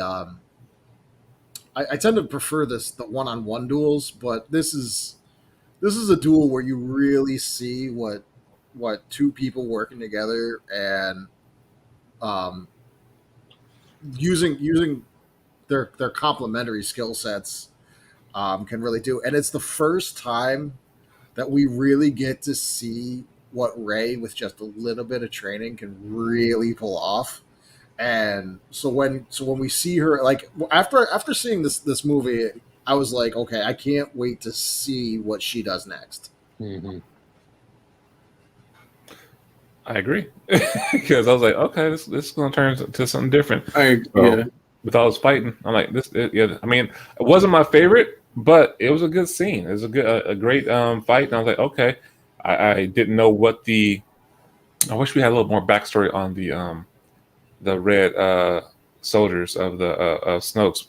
How good they were. They looked badass. And they demonstrated competency. Like, they were like, yeah, oh yeah. And like different, like the variable weapons and some of that kind of stuff. And we have all, now everybody at this point has been like, it's not my favorite, and some other stuff. Like, does anybody have a lightsaber scene where they're like, no, yeah, I normally fast forward through this part? Like, let me think. Or do you turn and make sure everybody is quiet during, like me? No. I mean, I watch all of them. Exactly. The thing I did like about this one was it reminded me of like almost like a Dynasty Warriors type sense with all them and their different weapons and everything. And did you open that with "I didn't like" or "what I did like"? What I did like. Okay, all right. I was about to be like, this is a really weird complaint. So what I did like about that, because I am on board with this analogy, but now I'm confused. Yeah, with all the weapons, it's like, oh man, that's giving me like that wushu feel. I'm like, okay, let's go. Like, huh? Like, Yeah. Like, are these feudal lords or something like that, or what? Speaking Yeah, of no, Dynasty Warriors, I'm going to say it now while I've got him sitting here. When is your Guan Yu cosplay coming? I'll get there eventually. I don't know. Do I have It's to still do going. an Apple challenge? Because I'll do it. I will make videos of me smacking myself trying to learn how to spin one of your lightsabers if it means we get a Guan Yu cosplay. I'm getting there. Okay, I can finally do like halberd lightsabers and some other stuff. So it's coming. No. Okay, You have the Guando. You have it. You have it. Yeah, I have a Kwando. Like I'm a martial artist. Like so you accumulate weird weapons when you're a martial. All right, that's it. I'm going to start a daily. No, that is absolutely correct. I'm going to start a daily hitting myself with a lightsaber until Master Allen does a Guan Yu cosplay. That's it. That's happening. Yeah, don't get me wrong. This is a good question right here. Don't get me wrong, but would a lightsaber be more like swinging a baseball bat, but with more skill? Or no, you're not dumb. You're not dumb at all. And I'm not a master, or I'm not a martial artist at all. I don't have that much skills, but I logically wise, from what I understand, I'll get my someone who's not a professional person. Something that's sharp, that's plasma, that will burn through steel. I'm going to be very cautious with swinging like a baseball bat, because I know when I swing, I go all the way around, and that bat still can touch my shoulder or my neck. So I'm not bringing that close to my neck like that, because wrong moves might just tap it and you're hurt. You're done. So for a combat art, for any combat art, whether it's a weapon-based art or a non-weapon-based art, if you get tired first, it doesn't matter if you're better. And so technique for a weapon, whether it's a lightsaber or a sword or a spear or whatever, is also about using the right muscles so you don't get tired too fast and lose your advantage of skill. And so, like, if you're really good, Absolutely. or you have a weapon that's really good, then you have an advantage of skill. And if there are more of them, that can overcome your advantage of skill. If they are faster than you, that can overcome your advantage of skill, like all that kind of stuff, right? And so with a baseball bat, you're trying to maximize the power of the swing for a moment. And that moment is where the bat hits the ball. And what happens after that moment doesn't matter. And you get a lot of time to reset. And you get a lot of time to rest in between. Whereas, like, if you got to be splitting heads open, even if it's not that much work to split a head open with a lightsaber, because it wouldn't be, it's still like you're still having to do a lot of moving your body, moving your feet, moving your arms. And so if you get tired first, then it's no bueno. And so, like, most of the choreography is based on sword, but some of it's with like Philippine stuff, which uses a lot of stick and short blade and things like that. And Jedi has stepped on what you were saying just a second ago. I'm sorry. Go ahead. No, you're good. It's just my lag is messing with me again, so it's cool. But no, it's fine. But no, I was saying something about the if you like, no matter how skilled an opponent is, if you are able to tire them out, then yeah, like that's like, why do you like? That's why a lot of the Jedi died in the arena. There were so many droids to cut through and to deal with. If you have superior numbers, it does not matter how much skill you have. I mean, sad to say. True. I agree.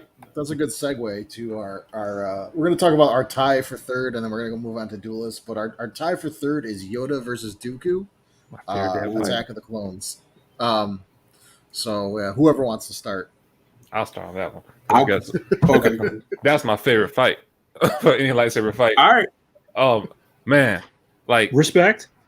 Is it my favorite fight? Did I put that on my top one? It's so hard to pick a favorite. That's why God, it's hard to pick a favorite. It is very difficult. So I said this last time, but when that fight came on screen, I was in the theater.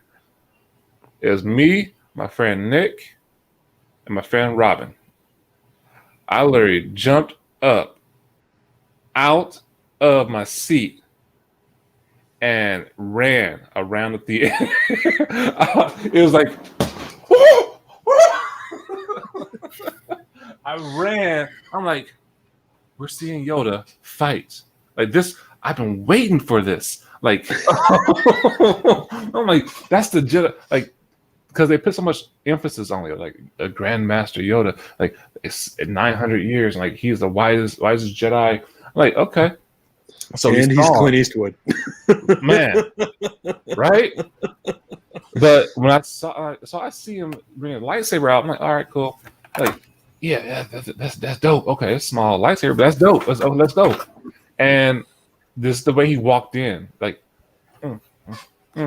Like, oh, okay. And then like, yeah, he didn't even grab it. He opened his he went. He's got the lightsaber on the wrong side, so that he can draw it with the Force. Yes. That to me, like, that's what makes it my favorite. Is this moment where like Yoda does the gunslinger and floats the saber to his hand, and like I remember seeing that in theaters and having like I didn't run around, but like having that same reaction where I just like. I lost control of my body. Like it was just like that. Yeah, that moment.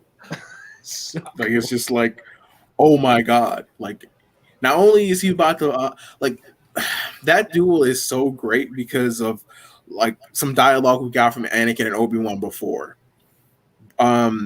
Earlier in the movie when Anakin says, or Obi-Wan says, if you practice your swordsmanship as much as you did your wit, you would rival Master Yoda. Anakin says, I thought I did. And Obi-Wan's like, only in your young mind. And fast forward 50, 40 minutes later on, what happens to Anakin? He gets his arm cut off by Yoda's former student. Mm-hmm. And then Yoda comes in and proceeds to school that student. Man, did he... and it was the most satisfying fight that I have seen with a jet. Like at that time, I was like, "This is such a good fight scene." Oh, it's like just like he looked like a chinchilla jumping off of the. Like I'm like, what is he doing? Like what? Like how is he? Is he using the Force or is he just that good? Like what's going on? Yeah, he's all over. Although I love. Oh yeah, he is. But I love Dooku's opening line to that. Like, hold on a second.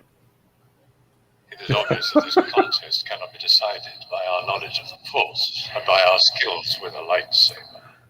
Like him entering, like just them, because it's just god, they're about to go at it, and it's just like clearly like let's just cut the crap and go into it with the swords because like we're not gonna decide who's magic, but time to duel.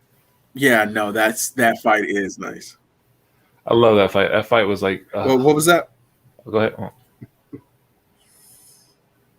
Yeah.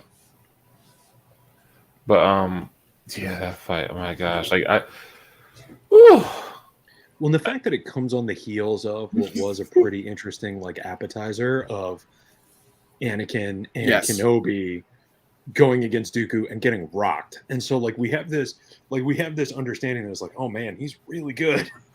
Because he's got both of them and schools them. And then we know right there, like, okay, we have established how good he is. He's really good. And then Yoda steps up and just beats the brakes off of him. Yeah, he fights both of them and he's not even tired. It wasn't even winded. No. He's just like, that was, okay, come on. Do a little at the right time instead of a lot at the wrong time. Wasn't even winded. Well, actually, no. Dude, we saying about Dooku not being winded? Well, against Anakin and Actually, no. He was at the end of the fight with Anakin. He takes a breath for like a second, like.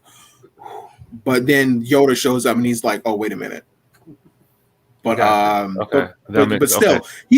but still he cuts through Obi-Wan like it's nothing. Yeah. And deals with Anakin with relative ease. Like we see, like that's one of the things that I love about Clone Wars is we see Anakin's progression when it comes against Dooku because he keeps fighting Dooku, but each time he keeps getting better and better.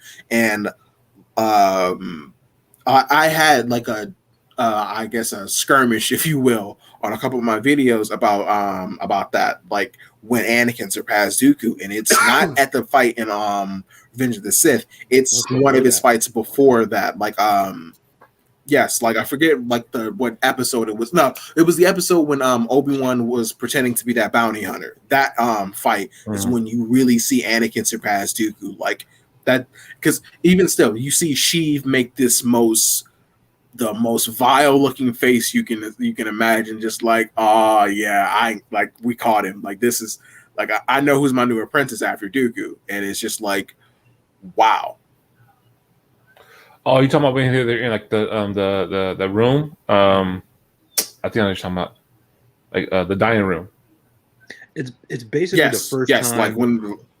Like it's the first time Dooku runs because Anakin was going to win. Like it's the first time Dooku runs because of Anakin. Yeah. Like, he is on his back foot trying to get away. Yeah. And and the dope thing about that fight is the fight that happened before that, Anakin, like Dooku used Magna Guards to get the best of Anakin, and he did because Anakin tried to fight all the guards and Dooku at the same time. The second time that happened, he took care of the Magna Guards first and then went after Dooku. Yeah. Like, just like that little bit of detail to that is just like, that was you're clearly getting better at this, man. That's a good fight. You've adjusted your strategy to fit the situation. Yeah. Yes, exactly.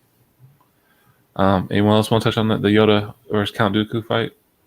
Yeah, I felt the same way that you guys did seeing that in the theater. I was just like, no way.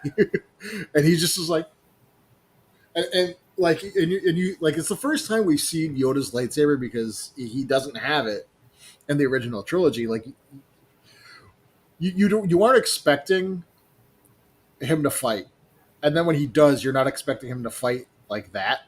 It was a real treat for the audience.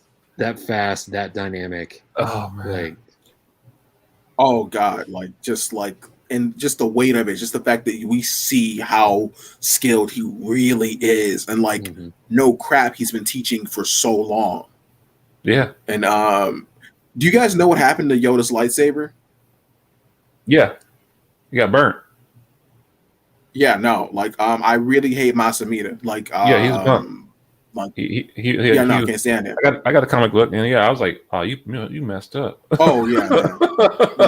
You guys if you guys aren't I will die on this hill. If you're not reading the Star Wars comics, you really need to, because the amount of depth they add to certain things is just breathtaking. I'm loving the IDW ones. I'm right there with you. I understand. Yeah, go back and read the Vader runs, because they add so much depth to his character, and you see certain small things like, oh my god, we see how he gets his castle, and it's that was a big deal for him, and you feel bad for him, really, really bad. Yes, no, you do. And, you really do, which is messed up. I know Alan like that, but with the comic books, how can you make a villain feel bad for a villain? I kind of like Vader. Was not even a good guy. I just like him. One of the things that they have done with Vader, which is ultimately a good thing, but also sometimes lets us lose track of Anakin, is how much pain Vader puts himself through because of how much remorse he has. Yes. But this is something that is being said both as a mentor and as a parent and some other stuff. Having remorse for wrongs done is relevant and important. Being accountable to the decisions that led to those wrongs and making efforts to improve, personally, making efforts to regain trust, or correct those wrongs, things like that. That's the step that's actually important. Yeah. All kinds of people experience remorse for having made mistakes, but never then make the jump to, or counterpoint, I could stop being a jerk. I could choose to do that. Have you considered not being a massive tool? Oh, and that's the thing. That's one of the great things about those books. Vader comes down to a decision like that, where he could, when he's bleeding his crystal, he sees visions of something that he could do. He could easily just put the lightsaber back to where it is, go challenge Sidious, kill him, and then go beg Obi-Wan for forgiveness. But he's like, no, this is what I've chosen. I'm sticking with this.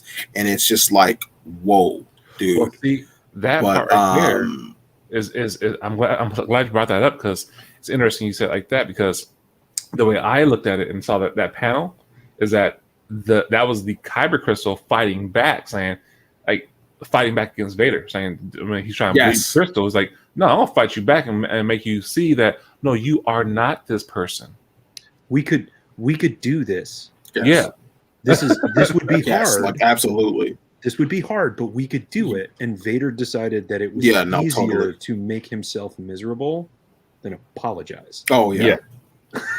And like Eagle's a mother. And the thing is, oh yeah, no. Oh, Vader is a cautionary it's a lot of this is a lot of people don't get that, but yeah, no, like oh man, like in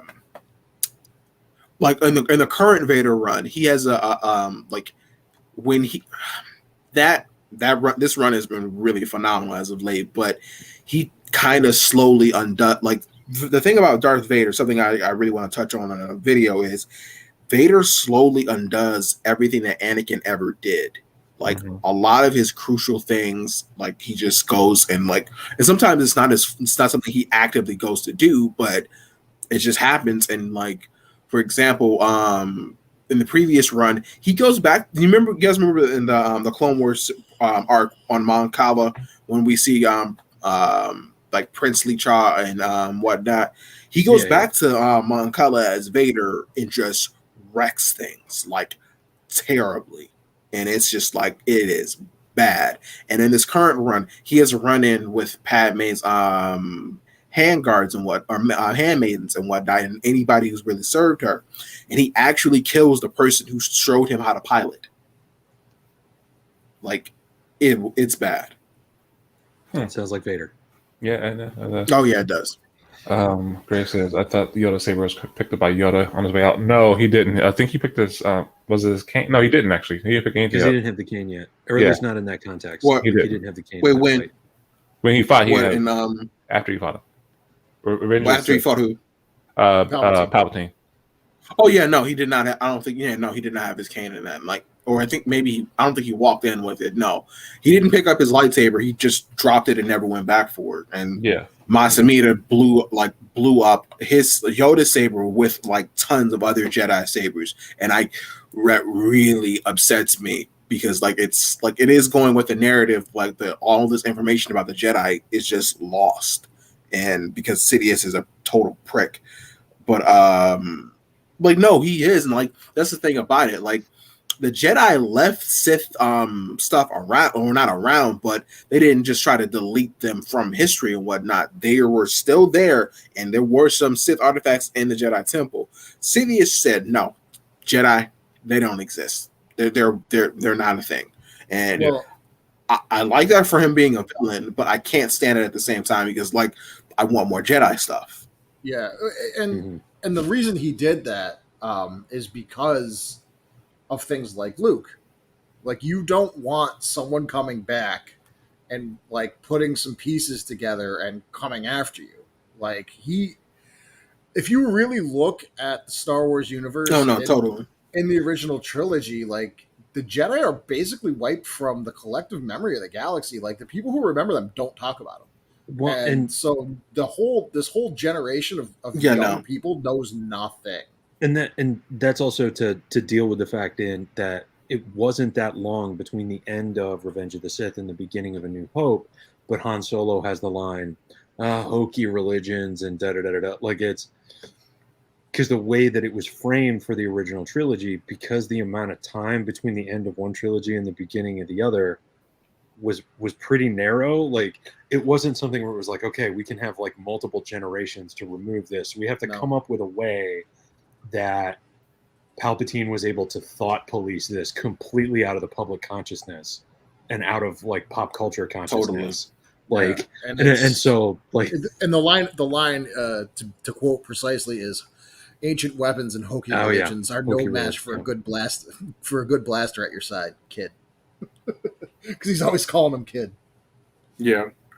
Oh yeah, no, I love that. But that also ties into the fact that if we take it back to Return of the Jedi, the two people that are most confident about Luke being able to handle this are Chewbacca and R2, because they already know what a fully trained Jedi can do. Like, and it's just like, yeah, like I love how R2 is just like, oh no, like Luke's got this. Yeah, he's good. And Wholly unrelated, Chewie's but I basically need says the same thing. I need the Yoda Chewie buddy cop story. I need it so bad. Oh yes. Because it's established at the end of Oh, Revenge yeah. of the Sith that they're buddies. I need that. I need that prequel. That would be so I need it nice. so bad. Oh, we have been horrible at staying on task, and I realize Horrible, that some but of that a little is bit, my a fault, little bit. but I have no That's what the- regrets. That's what the cantina is for. Yeah. So Anyway, we're gonna looping move, back. We're gonna move to duelists now because we covered the top three. If we won't have time. So just to preface this, how did you guys choose your list of duelists? And we can start with the Jedi always. For me, it's the fights they've been in, and how many they've won and how many they've lost, and how much of their skill we've actually been able to see, like seeing their skill tree go forward and whatnot, and the reasons why they won and the reasons why they lost certain duels. Like, take Darth Maul, for instance. Like, I'm pretty sure I would probably say Darth Maul is probably the best martial artist in Star Wars, just generally speaking. But when it comes down to him in duels, his hubris literally gets in the way almost every time. Because like when he fights Obi-Wan and Qui-Gon, he kills Qui-Gon or takes down Qui-Gon Jinn, and that's a really good move that he did. And then he goes to fight Obi-Wan for a bit and gets him over the edge. All he literally had to do was just force push him down, and he would have won that fight. But no, he's gonna screw around and give Obi-Wan the exact chance and time he needs to give a great counter, or not even counter attack, a finishing blow. And like, yeah, I love Darth Maul, love the guy to death, but it's just that right there is why I wouldn't put you in the greatest duelist list. Like, it's just a little bit annoying for him. Master Allen? So I picked my list based on who.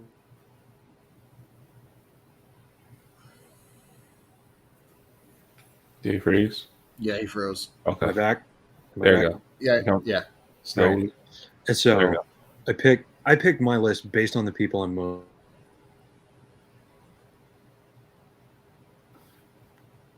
Okay. Watch again. So Go ahead. I'm going to go for a second, and hopefully that sorts itself out. So I picked my list based on what we've seen and technique and who uses sabers more than sort of relying on the Force. And I also added a lot more weight to stuff we've seen in the films versus stuff we've seen in the shows or comics, just because I feel that, like, if it's in the film, like, it's sort of the way Lucasfilm really looks at it. If it's in a film, it carries more weight. Master Allen, looks like you're back if you want to go ahead. Yeah, thank you. Is he? No, I guess not. He was there for a second. Wait, Maybe I can hear you guys. Master. Now. Can you hear me? I can. Yeah, I can see you now and hear you. All right. Okay. You were saying? So I chose my list based on people that I'm most excited to see. And so, like, if they pop up and they're going to be in a fight, like, my level of, oh, snap. Like, that's... Okay. That, It's a good way to do it.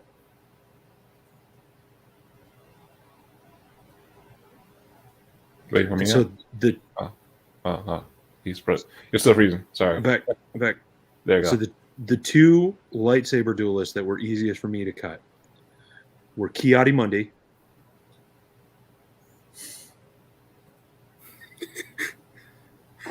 Master Depaul, did you just roll your eyes about Mundi? No, I didn't. Oh, okay. There we go, back. All right. Was that a joke? So the two that were easiest for me to cut from my list are Ki-Adi-Mundi because of obvious reasons, and Ponkrell because fuck Ponkrell. Yeah, I know. And DePaul, how did you choose your duelists? Just badassness. Once again, I mean, I don't care about the whole. Well, I care about it, but I didn't go off. I didn't go off of the relevance of what it has for the story. It's like, no, he was badass. I mean, just the like Dooku and Yoda, like those are some badass duelists, and so that's why I went off of just their skill wise and everything like that. I mean, I kind of docked Anakin points just for a fact. You're the chosen one, man. Shut up. I didn't include Anakin because Vader's a better duelist, and like the thing is, like Anakin, like I love Anakin. I love how he learns from his mistakes, but the only issue is the fact that the last mistake you learned from cost you everything. It's a mistake you should not have made in the first place. You would think that your hubris, like you would have learned your lesson the first time when you lost the first arm to Dooku, but no, you didn't. But Vader picks up that lesson and he's like better off for it. Like in Return of the Jedi, when Luke is up on that raft, he doesn't try to jump up there. He throws his freaking lightsaber at him. Like, Get down here, boy. like, yeah, I'm not coming up there. Right. We ain't doing that again. Nah. Yeah. So in the compiled scores, we have Yoda in first place with 30 points because he was the top of two people's list. So Master Allen, if you'd like to go, this is your favorite duelist. Like connectivity issues. It happens. Yeah, no, real life stuff. This is the life of streaming. Our first stream with guests, my internet stopped working completely. He's gonna reload, so it's okay. He said he's gonna reload, so that's cool. Just as an aside, I actually left Yoda off my list because almost all of his fights and even his style of combat itself is like heavily using the Force for everything he does. Sure. But that being said, I mean, it's always awesome to see him fight. But technically, don't every Jedi use the Force to enhance their skills? To a degree. In a way. I pointed that out to him too. Like that's how there's like even Obi-Wan, like in the Obi-Wan versus Maul and the Duel of Fates, like that's why that was on like my up on my list, because I'm like their speed, and not even like even the commentary of outside of Star Wars, like how they said that Ewan McGregor and what's his name, the guy who played Darth Maul. No, who played Darth Maul? Ray Park. Ray Park. That was them. That was in CGI. Right. They practiced that over and over again. They had to. That was their speed. Yeah. I'm like, Jesus. So I'm like practice is powerful. Ray Park is so freaking good. He really is. He's so good. Has anybody here seen the movie Sleepy Hollow? Yeah. Yes. No. He's the Headless Horseman. Is he? Yes. He's Toad in the first X-Men. Yeah. He's like he was in the first G.I. Joe too. He was and this first and second he was Snake Eyes. Yeah. He's a really good martial artist. He is, and it's just great. That's what's up. So anyway, you said okay, so you didn't put Yoda on your list because he uses the Force too much, and that's your choice. I get that. I mean, I love Yoda. So I love him as a Jedi. Yeah, I love his character. And I love him as a hermit too. It's no disrespect to Yoda. It's just like every single one of his duels that we see, almost every single one, like it ends with him using the Force and not a saber. So that's just kind of my. Do you remember in Empire Strikes Back when you're supposed to use the Force for defense and not for attack, and how Yoda is like, you know what? Never mind. You missed it. It's okay. No, I get it. It's just I'm just giving you a hard time. I know. When I'm watching it, I'm like, ooh, I want to see someone. I want to see something cool. I want to see someone lose a hand. Yoda doesn't maim people. This is lame. For me personally, I don't include I don't always go to Yoda because I haven't seen enough of him personally. We know he's a Grand Master of the Order, and he's been here for literally 900 years. And yeah, sure, he should be one of the best duelists, but we've never seen Yoda. We've never seen Prime Yoda. I want to see what that looked like seeing him like straight up in his prime, because this is not Yoda in its prime. This is him falling out of it slowly, but still falling out of it. And I would kill to see that. Like everybody wants to see Yoda, a young Yoda, in like what was he like? And in the High Republic, we get a small sense of that. Sure, he's like 700, I believe, at this point, but Yeah. still, like it just I makes me wonder. I want a Padawan to Young Knight Yoda show. That's like if I could get them to do that, that's what I want to see. I want to see like the last like year of his training, like at season 1, and then I want to see what his trial is, and I want to see how he transitions to Fresh Knights. And that's, if you're not reading the High Republic, that is my favorite thing by far about the High Republic, is seeing these Padawans and Vernestra Rowe as a fresh Jedi Knight. Oh, I absolutely love it because we don't see any of that. No, we don't, and like that's like I've been reading the High Republic comics, and I'm forgetting the main character's name, but no, not Avar, Chris. Trennis, I forget her first name. No, Keith Trennis. Yeah, I remember now. Yeah, and like she's a new Jedi Knight herself, and like on the younger side, and seeing the way she handles things is like really cool. Like this is like this is what I've been wanting for like the longest, is just seeing Jedi just be Jedi without any interference from Sith or the Republic or whatever, just them being peacekeepers, and it is really nice to see. And the fact that we see the Jedi's first interaction with the Hutt cartel is just immaculate in that series. Okay, I have to read these now. Okay. So, and I know you're going to feel me on this one too. So, like, one of the things that's really cool about the prequels is if you're a martial artist or a martial arts instructor, you see the Jedi Order, and it's like, oh, this is familiar. This feels like home. But then you have to watch Anakin. And so then you don't get to have a student teacher like depiction that is something that feels like feels genuine to you. It's just like you're having to watch this person not get something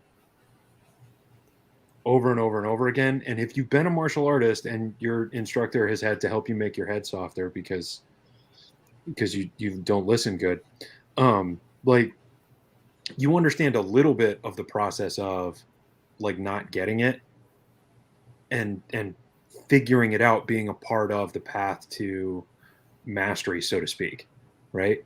And so watching Anakin get it wrong and then burn down the school is like, it's really hard because it's like, no, you guys don't understand how cool it is to do this.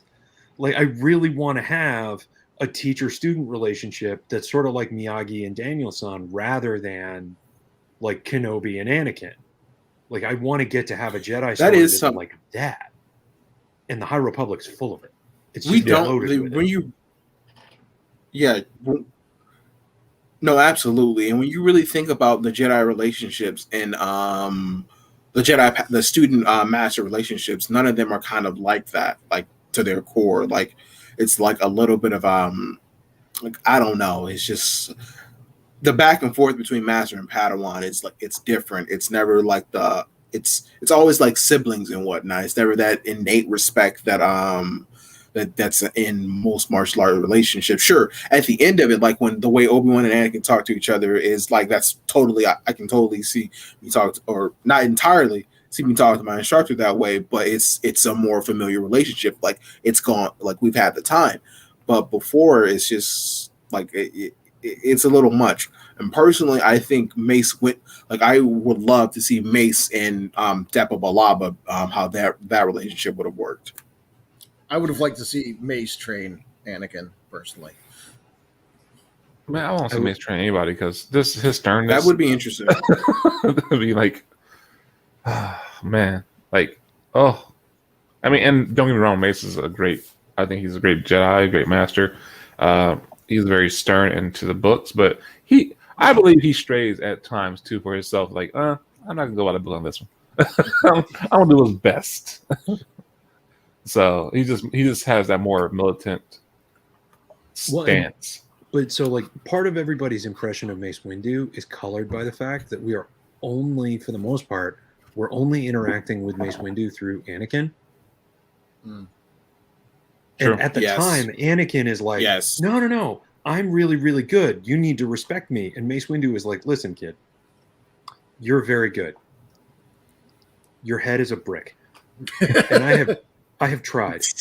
I have tried and I have tried to mold this brick, but now I'm over it. So just do what I've asked you to do, because it's not that hard. I've explained it. I can't understand it for you. Like, and so like we get this impression of Mace Windu of this sort of very stern, very terse sort of person based entirely on Mace's interactions with Ahsoka and Anakin. And let's say you're the manager at a store and your employees did the kind of crap that Anakin and Ahsoka did. And like from Anakin and Ahsoka's perspective, it's like, no, but we got results. Yeah, and that was fantastic. But you could have also gotten results if you had done what I asked you to do the first time, so that we could do a little at the right time instead of having to do a lot at the wrong time. Yeah, you guys kind of started a small fire in the store, like right. It's like you made $1,000 in sales for one day, or $1 million in sales, but guess what? OSHA got us now, so we're getting fined. Yeah, no, like, things are bad. Like, just listen to what I'm saying. And like Mace is on Mace. Go ahead. No, you're good. Mace Windu is on my list, which is why it let me bring him up. But my only issue with Mace is like he's said to be the second best Jedi in the entire order, only second to Yoda, and that's fine. But we only have one real lightsaber duel with Mace Windu, and that's between Palpatine, and that is a very big deal. But Palpatine, like, his thing wasn't wasn't lightsabers, and when you look at the fight between him and Maul, Palpatine opts out of the lightsaber duel the second Maul was starting to push him back and just uses the Force. And with Mace, like he doesn't get that chance, and that does say something about Mace Windu's skill. It's just I want to see more. I want to see him just casually disarm a bunch like some other students or another Jedi or something. There's more. There should have been more to him there. I think we don't get a good Jedi fight. Yeah, we don't get a good fight with Mace the way that we get a good fight with Yoda. Like Yoda has a couple of moments where we get to see how good Yoda is. Mace Windu never gets to show us how good he is, unless you want to take this piece of circular logic, which is so like Revenge of the Sith, the Sidious jumps over the table and dusts 3 Jedi Masters, 4 Jedi Masters, 3. It's 3. Because it's 3 Masters plus. It was 3. Right?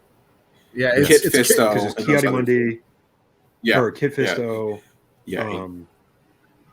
Kit no, Fisto, Ki-Adi. But like Ki-Adi-Mundi was not there because he died at the hands of the clones. But anyway, we have these 4 Jedi Masters. Mace Windu we know because he's Samuel L. Jackson, and then there's 3 other people that like at that point we don't know their names. There hasn't been enough of the animated Clone Wars series yet for it to make any sense at all who they were or if they were good. And Sidious jumps over a table, and then 3 of them are gone. And it's not like the purpose of that scene was supposed to be Darth Sidious is no joke. But what your takeaway from that scene is when you watch it is those guys sucked. They were terrible. I was like, that's exactly what I thought. Like, why did they bring a weak Unfortunately, Jedi? That was like one of my only problems with Kit Fisto being there. Right, and so then, I don't know where I heard this from. What? Go ahead. Go. I'm lagging out again, but yeah, I don't know where I heard this from. But one of Mace Windu's issue is he kind of realized that none of them had ever fought a Sith Lord before, or come across a Sith Lord before. It's in the before it's bringing in the them into the somewhere. situation. Yeah. So, but there's also like all the stuff that happens in the novel was a function of because now we got to talk about the meta, right? And so the meta is the movie was already going to be too long, and the original fight scene that they had blocked out in storyboard for Anakin and Kenobi, they had to remove the second act of that fight scene before they even started shooting because there wasn't enough time. And so then Sidious with the Jedi Masters, that had to be really, really short because Lucas wanted to have his longest sword fight in cinema history, and he wasn't going to sacrifice that. So like all of these other things, it was just like, okay, what are we going to do? All right, so we'll have Sidious do this, He catches him by surprise, so it'll be really quick. And then in the novelization, the author is just like, okay, so I have to write a reason that it makes sense that Sidious jumps over a table in one of the most ridiculous sideways barrel roll fashions ever, kills 3 Jedi before they can sneeze, and then, like, oh, I know, he does a dark side screech, and then he moves like a shadow. That'll work. Like, but that was like all of that, which was like it was a really good way of explaining what the movie showed. But what the movie showed was a function of like choices that were having to be made for editing reasons, and like something that was supposed to show us that Sidious was bad and awful and terrible and skilled. Like when you watch it the first time and you haven't read the books and the animated doesn't exist, it's just like, those guys sucked. And so then when Mace Windu is like fighting him to a standstill, our impression isn't, oh, Mace Windu's really good. It's that Mace Windu is better than those guys that sucked. And like that's not a bar that gives you any street cred at all. Like it's like the reverse Dooku. Because Dooku has the fight with Anakin and Kenobi that means something. And so then when Yoda shows up, like, oh, okay, Yoda's really good because we have established that Dooku's really good. Yes. that doesn't get to happen for Mace Windu. So we just don't have anything in the movies that shows us that Mace is good in a way that we process it that way, which is a shame because, like, God, he was such a good character. He was so cool. Well, you know, he was great, and like I full-heartedly believe he was totally underused. Like, there's like people want another Mace Windu series, but like saying that he survived Order 66, but no, for the sake of the story, he can't survive Order 66 because his death is the symbol of the fall of the Jedi. Period. But what we could get is a series that takes place before all of this, like him becoming the Grand Master of the Order or master in general. Like, there's so much to Mace Windu's story that we don't actually know, and yeah. I agree. So, so more on Yoda. So why is Yoda at the top of your respective lists, Alan? Because we are shown he's the best. Okay. And it's so exciting to see him because you get that. It's like the first time he shows up to fight, it's Clint Eastwood. Mm-hmm. Like that. It's like, like, you know, like good, bad, and ugly. Yeah. it's like it's got that gravitas, that presentation, and all of that. And that makes the fight scene that Yoda has with Sidious actually especially frustrating. Because the moment where Yoda decides to run away, it's a really weird time for Yoda to decide to run away.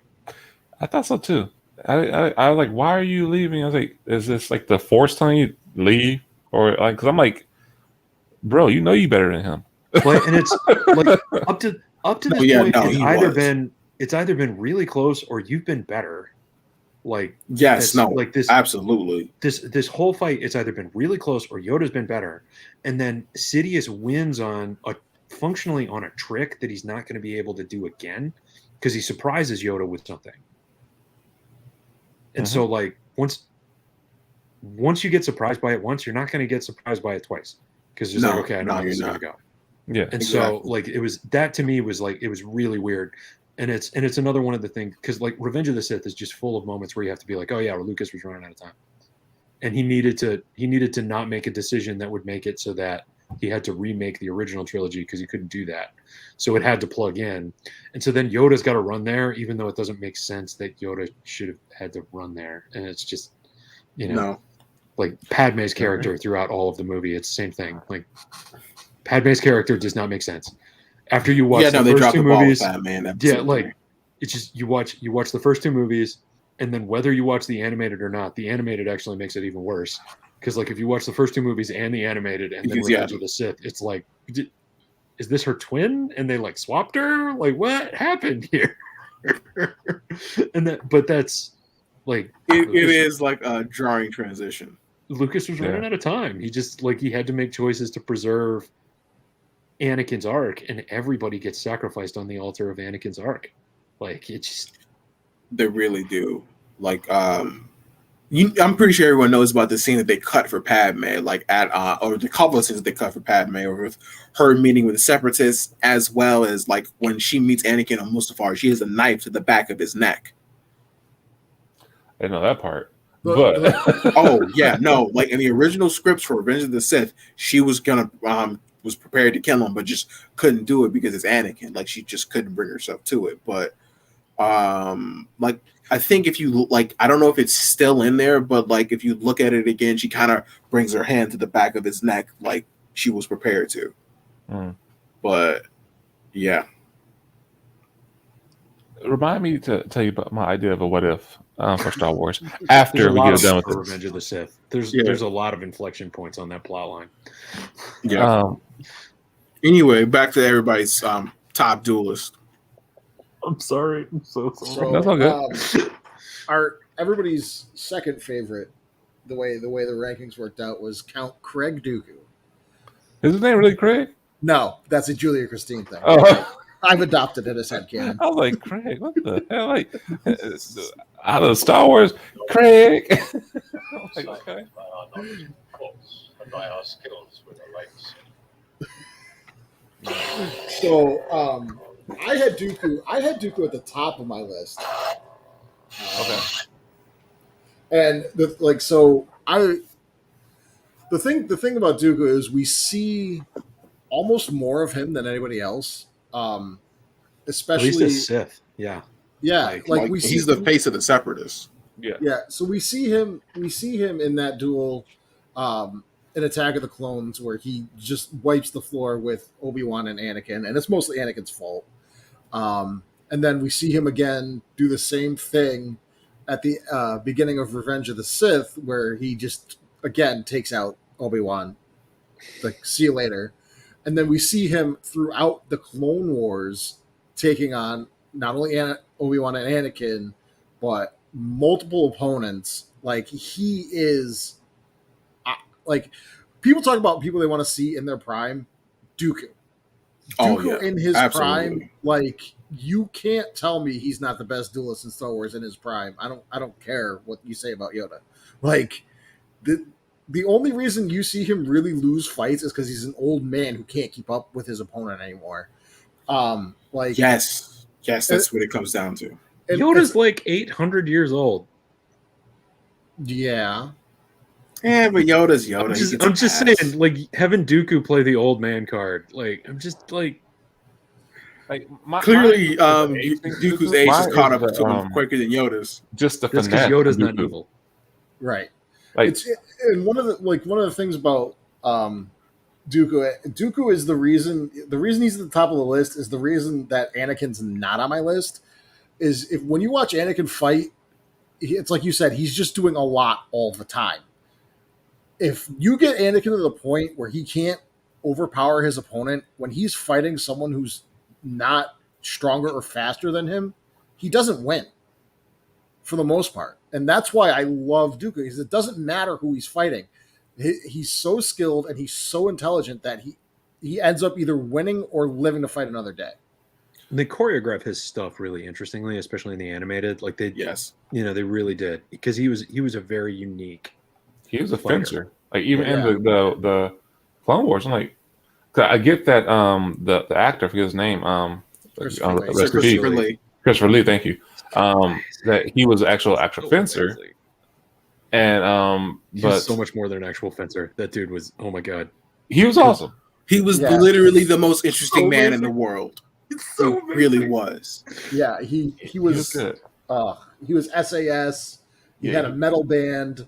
Like, is there anything he didn't do? Just he got him and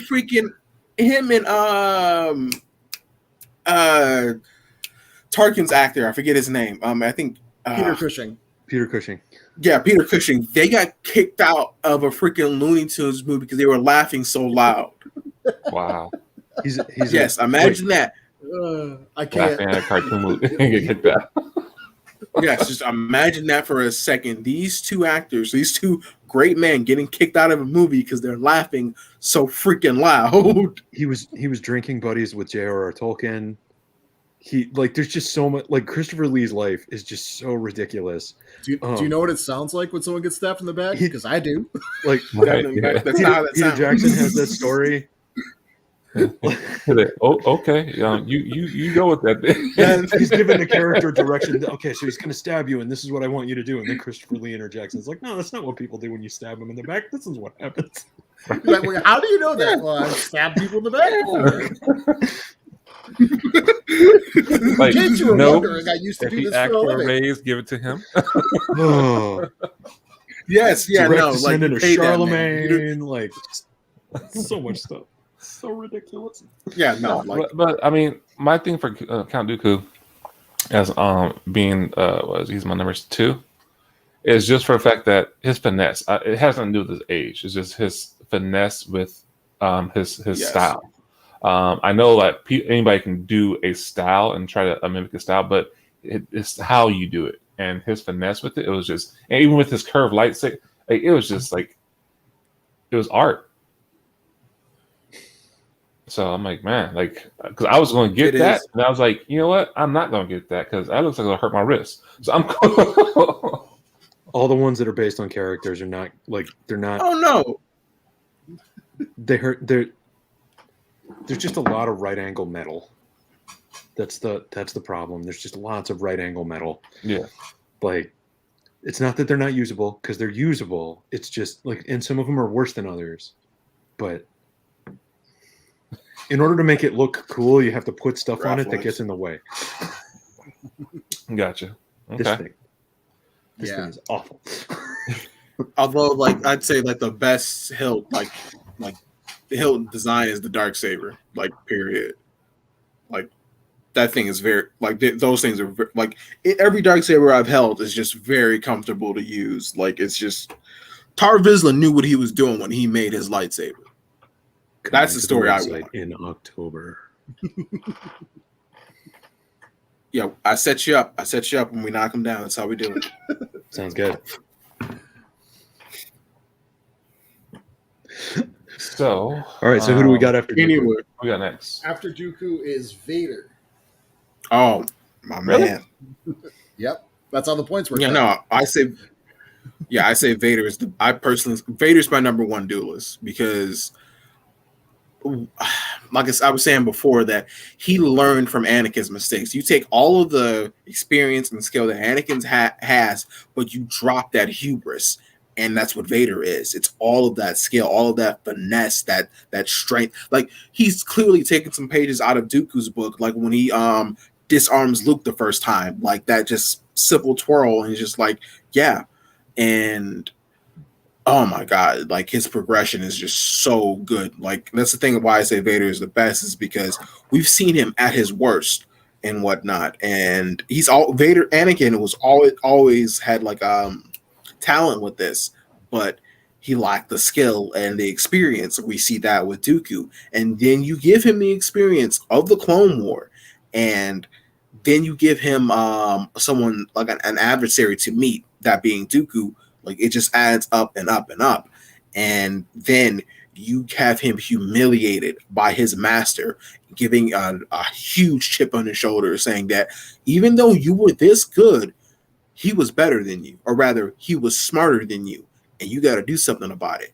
And he does. And anybody Vader fights after that, like for the most part, he just handles really easily. Like, and like, although to be fair, the only people he fights now are just like former Padawans, except for Ahsoka.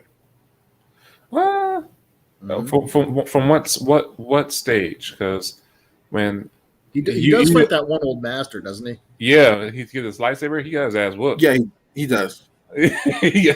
Oh no, he did. No, Oh, no, absolutely. I was like, man, like, I can't believe it. Like that's what's really just like. I think that's where it was the start of like their humanizing Vader. Like, oh, he's not just like this big badass. Well, he is this big badass villain, but he is not as strong as you may think. He isn't there yet.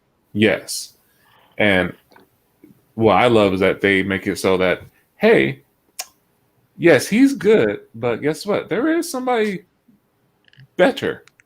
And actually, in the last comic, the current running of Vader comic, that's the whole. I think that's like the kind of the theme that keeps on going on. It's like, yes, there's always somebody better out there than you. Like you can be good and strong and powerful. You can learn from everything and keep on getting power, but there's always something better. There's always an apex predator that's going to take your ass out. And like one of the things that we can link Vader to Anakin, and so like Anakin in the prequels, hot anger, cold fear.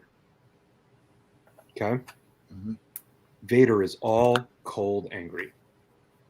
Yes. Right, and so like hot angry, for lack of a better word, hot angry makes you dumb. Like it's like it breaks your cause effect chain because you get so short term focused that the consequences of your actions you don't think about them. Cold angry, you become goal oriented like a launched arrow. And so like Vader is all cold angry. Like he has basically converted himself entirely to a verb. Like he has actions, and he's still like there's a whole bunch of stuff that Vader does where it's just like dramatic over the top, like burned out drama kid. Like I mean, the Rogue One, it was a really cool effect where like all the lights are off in his suit and then they come on all of a sudden, right? He had to hold in his breathing to make that entrance, and he did. So he had to hold his breath for it doesn't matter how long. He had to take in a deep breath before he started and then hold his breath as he walked so that he could then have this moment to make people scared. Because and then after that, he's in an airlock in space. And he's using the Force to make his cape flutter so that he looks cooler to the stormtrooper standing behind him. Right, like that's because it's still Anakin in there somewhere. Because it is. Because even if you're saying, okay, well the airlock was like it wasn't sealed right, it would have been blowing out. But no, his cape is fluttering backwards. Because drama. Because like, okay, we're gonna arrive at was it Malachor, and he's just I'm gonna set my TIE fighter to auto land, and I'm gonna stand on top of it. Personally, I think he was still piloting that thing. I don't think he was using autopilot. I think he was manually using the Force to land his like. Oh my god, that is just prime Vader. It's just because if there's anybody you can't put it past, like Anakin would do some extra bullshit like that, like to make an entrance. Like Anakin would do that crap. Echo called him out on it.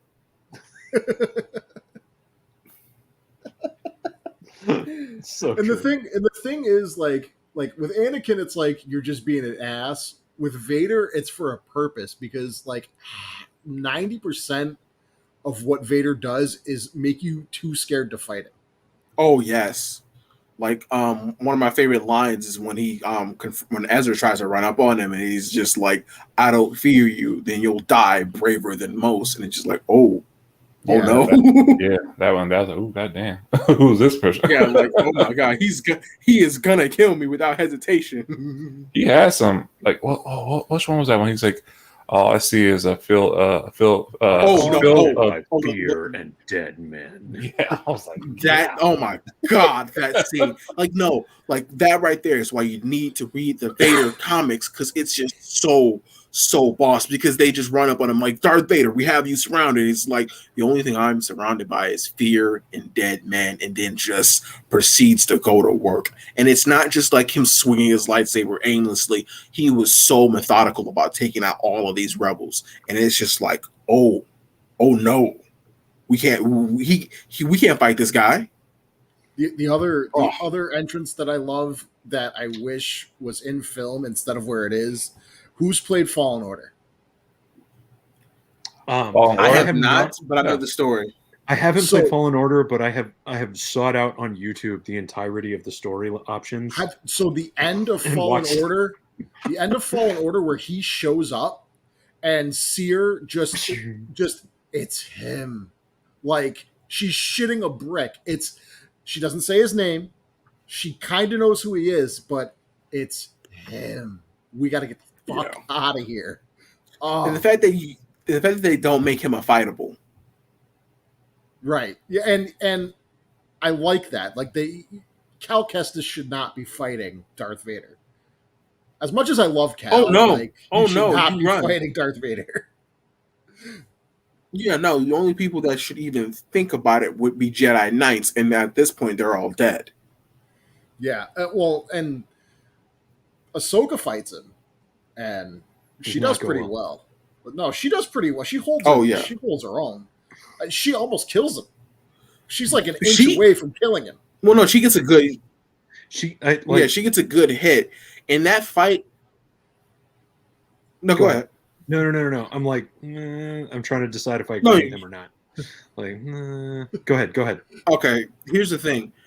When you look at that fight between Ahsoka and Vader and compare it to say Luke versus Vader in Empire, she's able to hold up against his attacks and be able to get in some good strikes on her own. He still has her on her back foot, but he's not all the way pushing her back like the way it was with Luke. He was completely overpowering Luke. And with Ahsoka, he gets her to that point later on because he just kind of tires her out because this is Vader we're talking about, but it's not a free exchange. And I'll put it to you this way.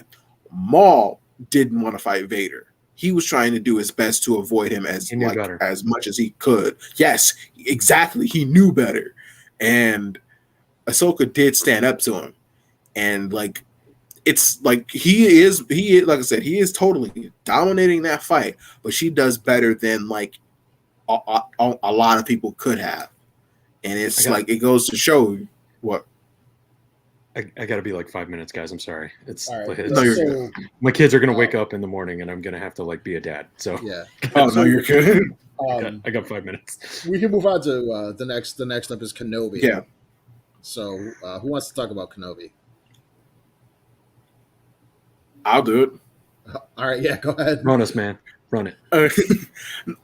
Obi-Wan to me, I don't say he's the best duelist. I say he's the smartest because for a lot of people, this is this is a sparring match. What Obi-Wan is doing, he's playing chess. He's thinking things out. He's thinking what's their next move going to be. And my two favorite examples of that is when he's fighting Savage Opress and Maul. The way he does not fight both opponents. He separates them. He fights them one at a time. And when he has to fight both, he goes for Savage's leg because he knows he's been tearing at it this entire time. And then there's the one we all think about, and it's Maul versus Obi-Wan on Tatooine. On Tatooine, yes, that very last when when he goes for his traditional stance like this, then this, and then this, and then to Qui-Gon, tempting Maul the same way he tempted Anakin with saying, "I have the high ground." When he says, "I have the high ground," that's not him saying, or it is him saying that's the high ground, but it's not. Him having the high ground is not the important part. The important part is he is playing. Yes, he is fishing. He is really playing on Anakin's hubris. Yes, he is entirely playing on Anakin's hubris because the thing about Anakin, Anakin's master was the first Jedi to kill a Sith in the past 200 years. He knows that duel, and if also in the comic books, Anakin trained against a hologram version of Maul, so he knows what Obi-Wan. He would know that, and Obi-Wan set him up, and he knocked him down. And it doesn't Obi-Wan. Like I said, he may not be the best duelist, he may not be the strongest, but he is damn sure the smartest because those little things like that. If I know an opponent and I can play on their weakness like that, and I can take advantage of it and make them fall. That's just brilliant. That is just brilliant. And there's different ways to win, right? And so for my martial arts system, we use animal archetypes to sort of talk about fighting approaches. Okay. And so Tiger is I'm going to beat you with my strong. And so I'm going to beat you because I'm better. And so Anakin fights like a tiger. Okay. Kenobi fights like a leopard. And this is a little bit like Achilles and Odysseus, if you like your Greek tragedy. So Achilles, I'm bigger, I'm stronger, I'm going to beat you with my better. Odysseus, you're better. I'm not going to fight you fair. No. because I'll just lose. Or like Pirates of the Caribbean, where Orlando Bloom's character goes, "In a fair fight, you'd never beat me," and then it's not a lot of incentive for me to fight fair. Yeah. No. and so like that's the leopard. I'm not going to beat you where I'm strong. I've got to beat you where you're weak. Yeah. And so I'm gonna find that and exploit it. And whether it's like you use a sports analogy and you talk about like offenses exploiting the weakness in a defense or picking on an individually, poor defensive player, or if you talk about like you mentioned with chess, where you can, like, if you can get somebody to kind of walk into a trap where you can then, you force them to, like there's all of these ways to kind of think about it. And one is not better than the other. Cause like, you can't outsmart a fire. And so like, if you're in a situation like that, like we need somebody that's going to like go straight ahead, solve the problem. But sometimes you have somebody, if the other person is better than you and you know it going in, then you have to be able to sort of on the fly craft a pathway for you to win. And Kenobi, we see Kenobi do a lot of that. Like apart from beating Maul, Kenobi gets rocked a lot. And so like Kenobi has a reputation for being really good, except Dooku takes his lunch money. And ultimately he beats Anakin. But like when we watch Kenobi fight in the prequels, apart from the fight with Maul and the fight against Anakin, Kenobi is pretty underwhelming.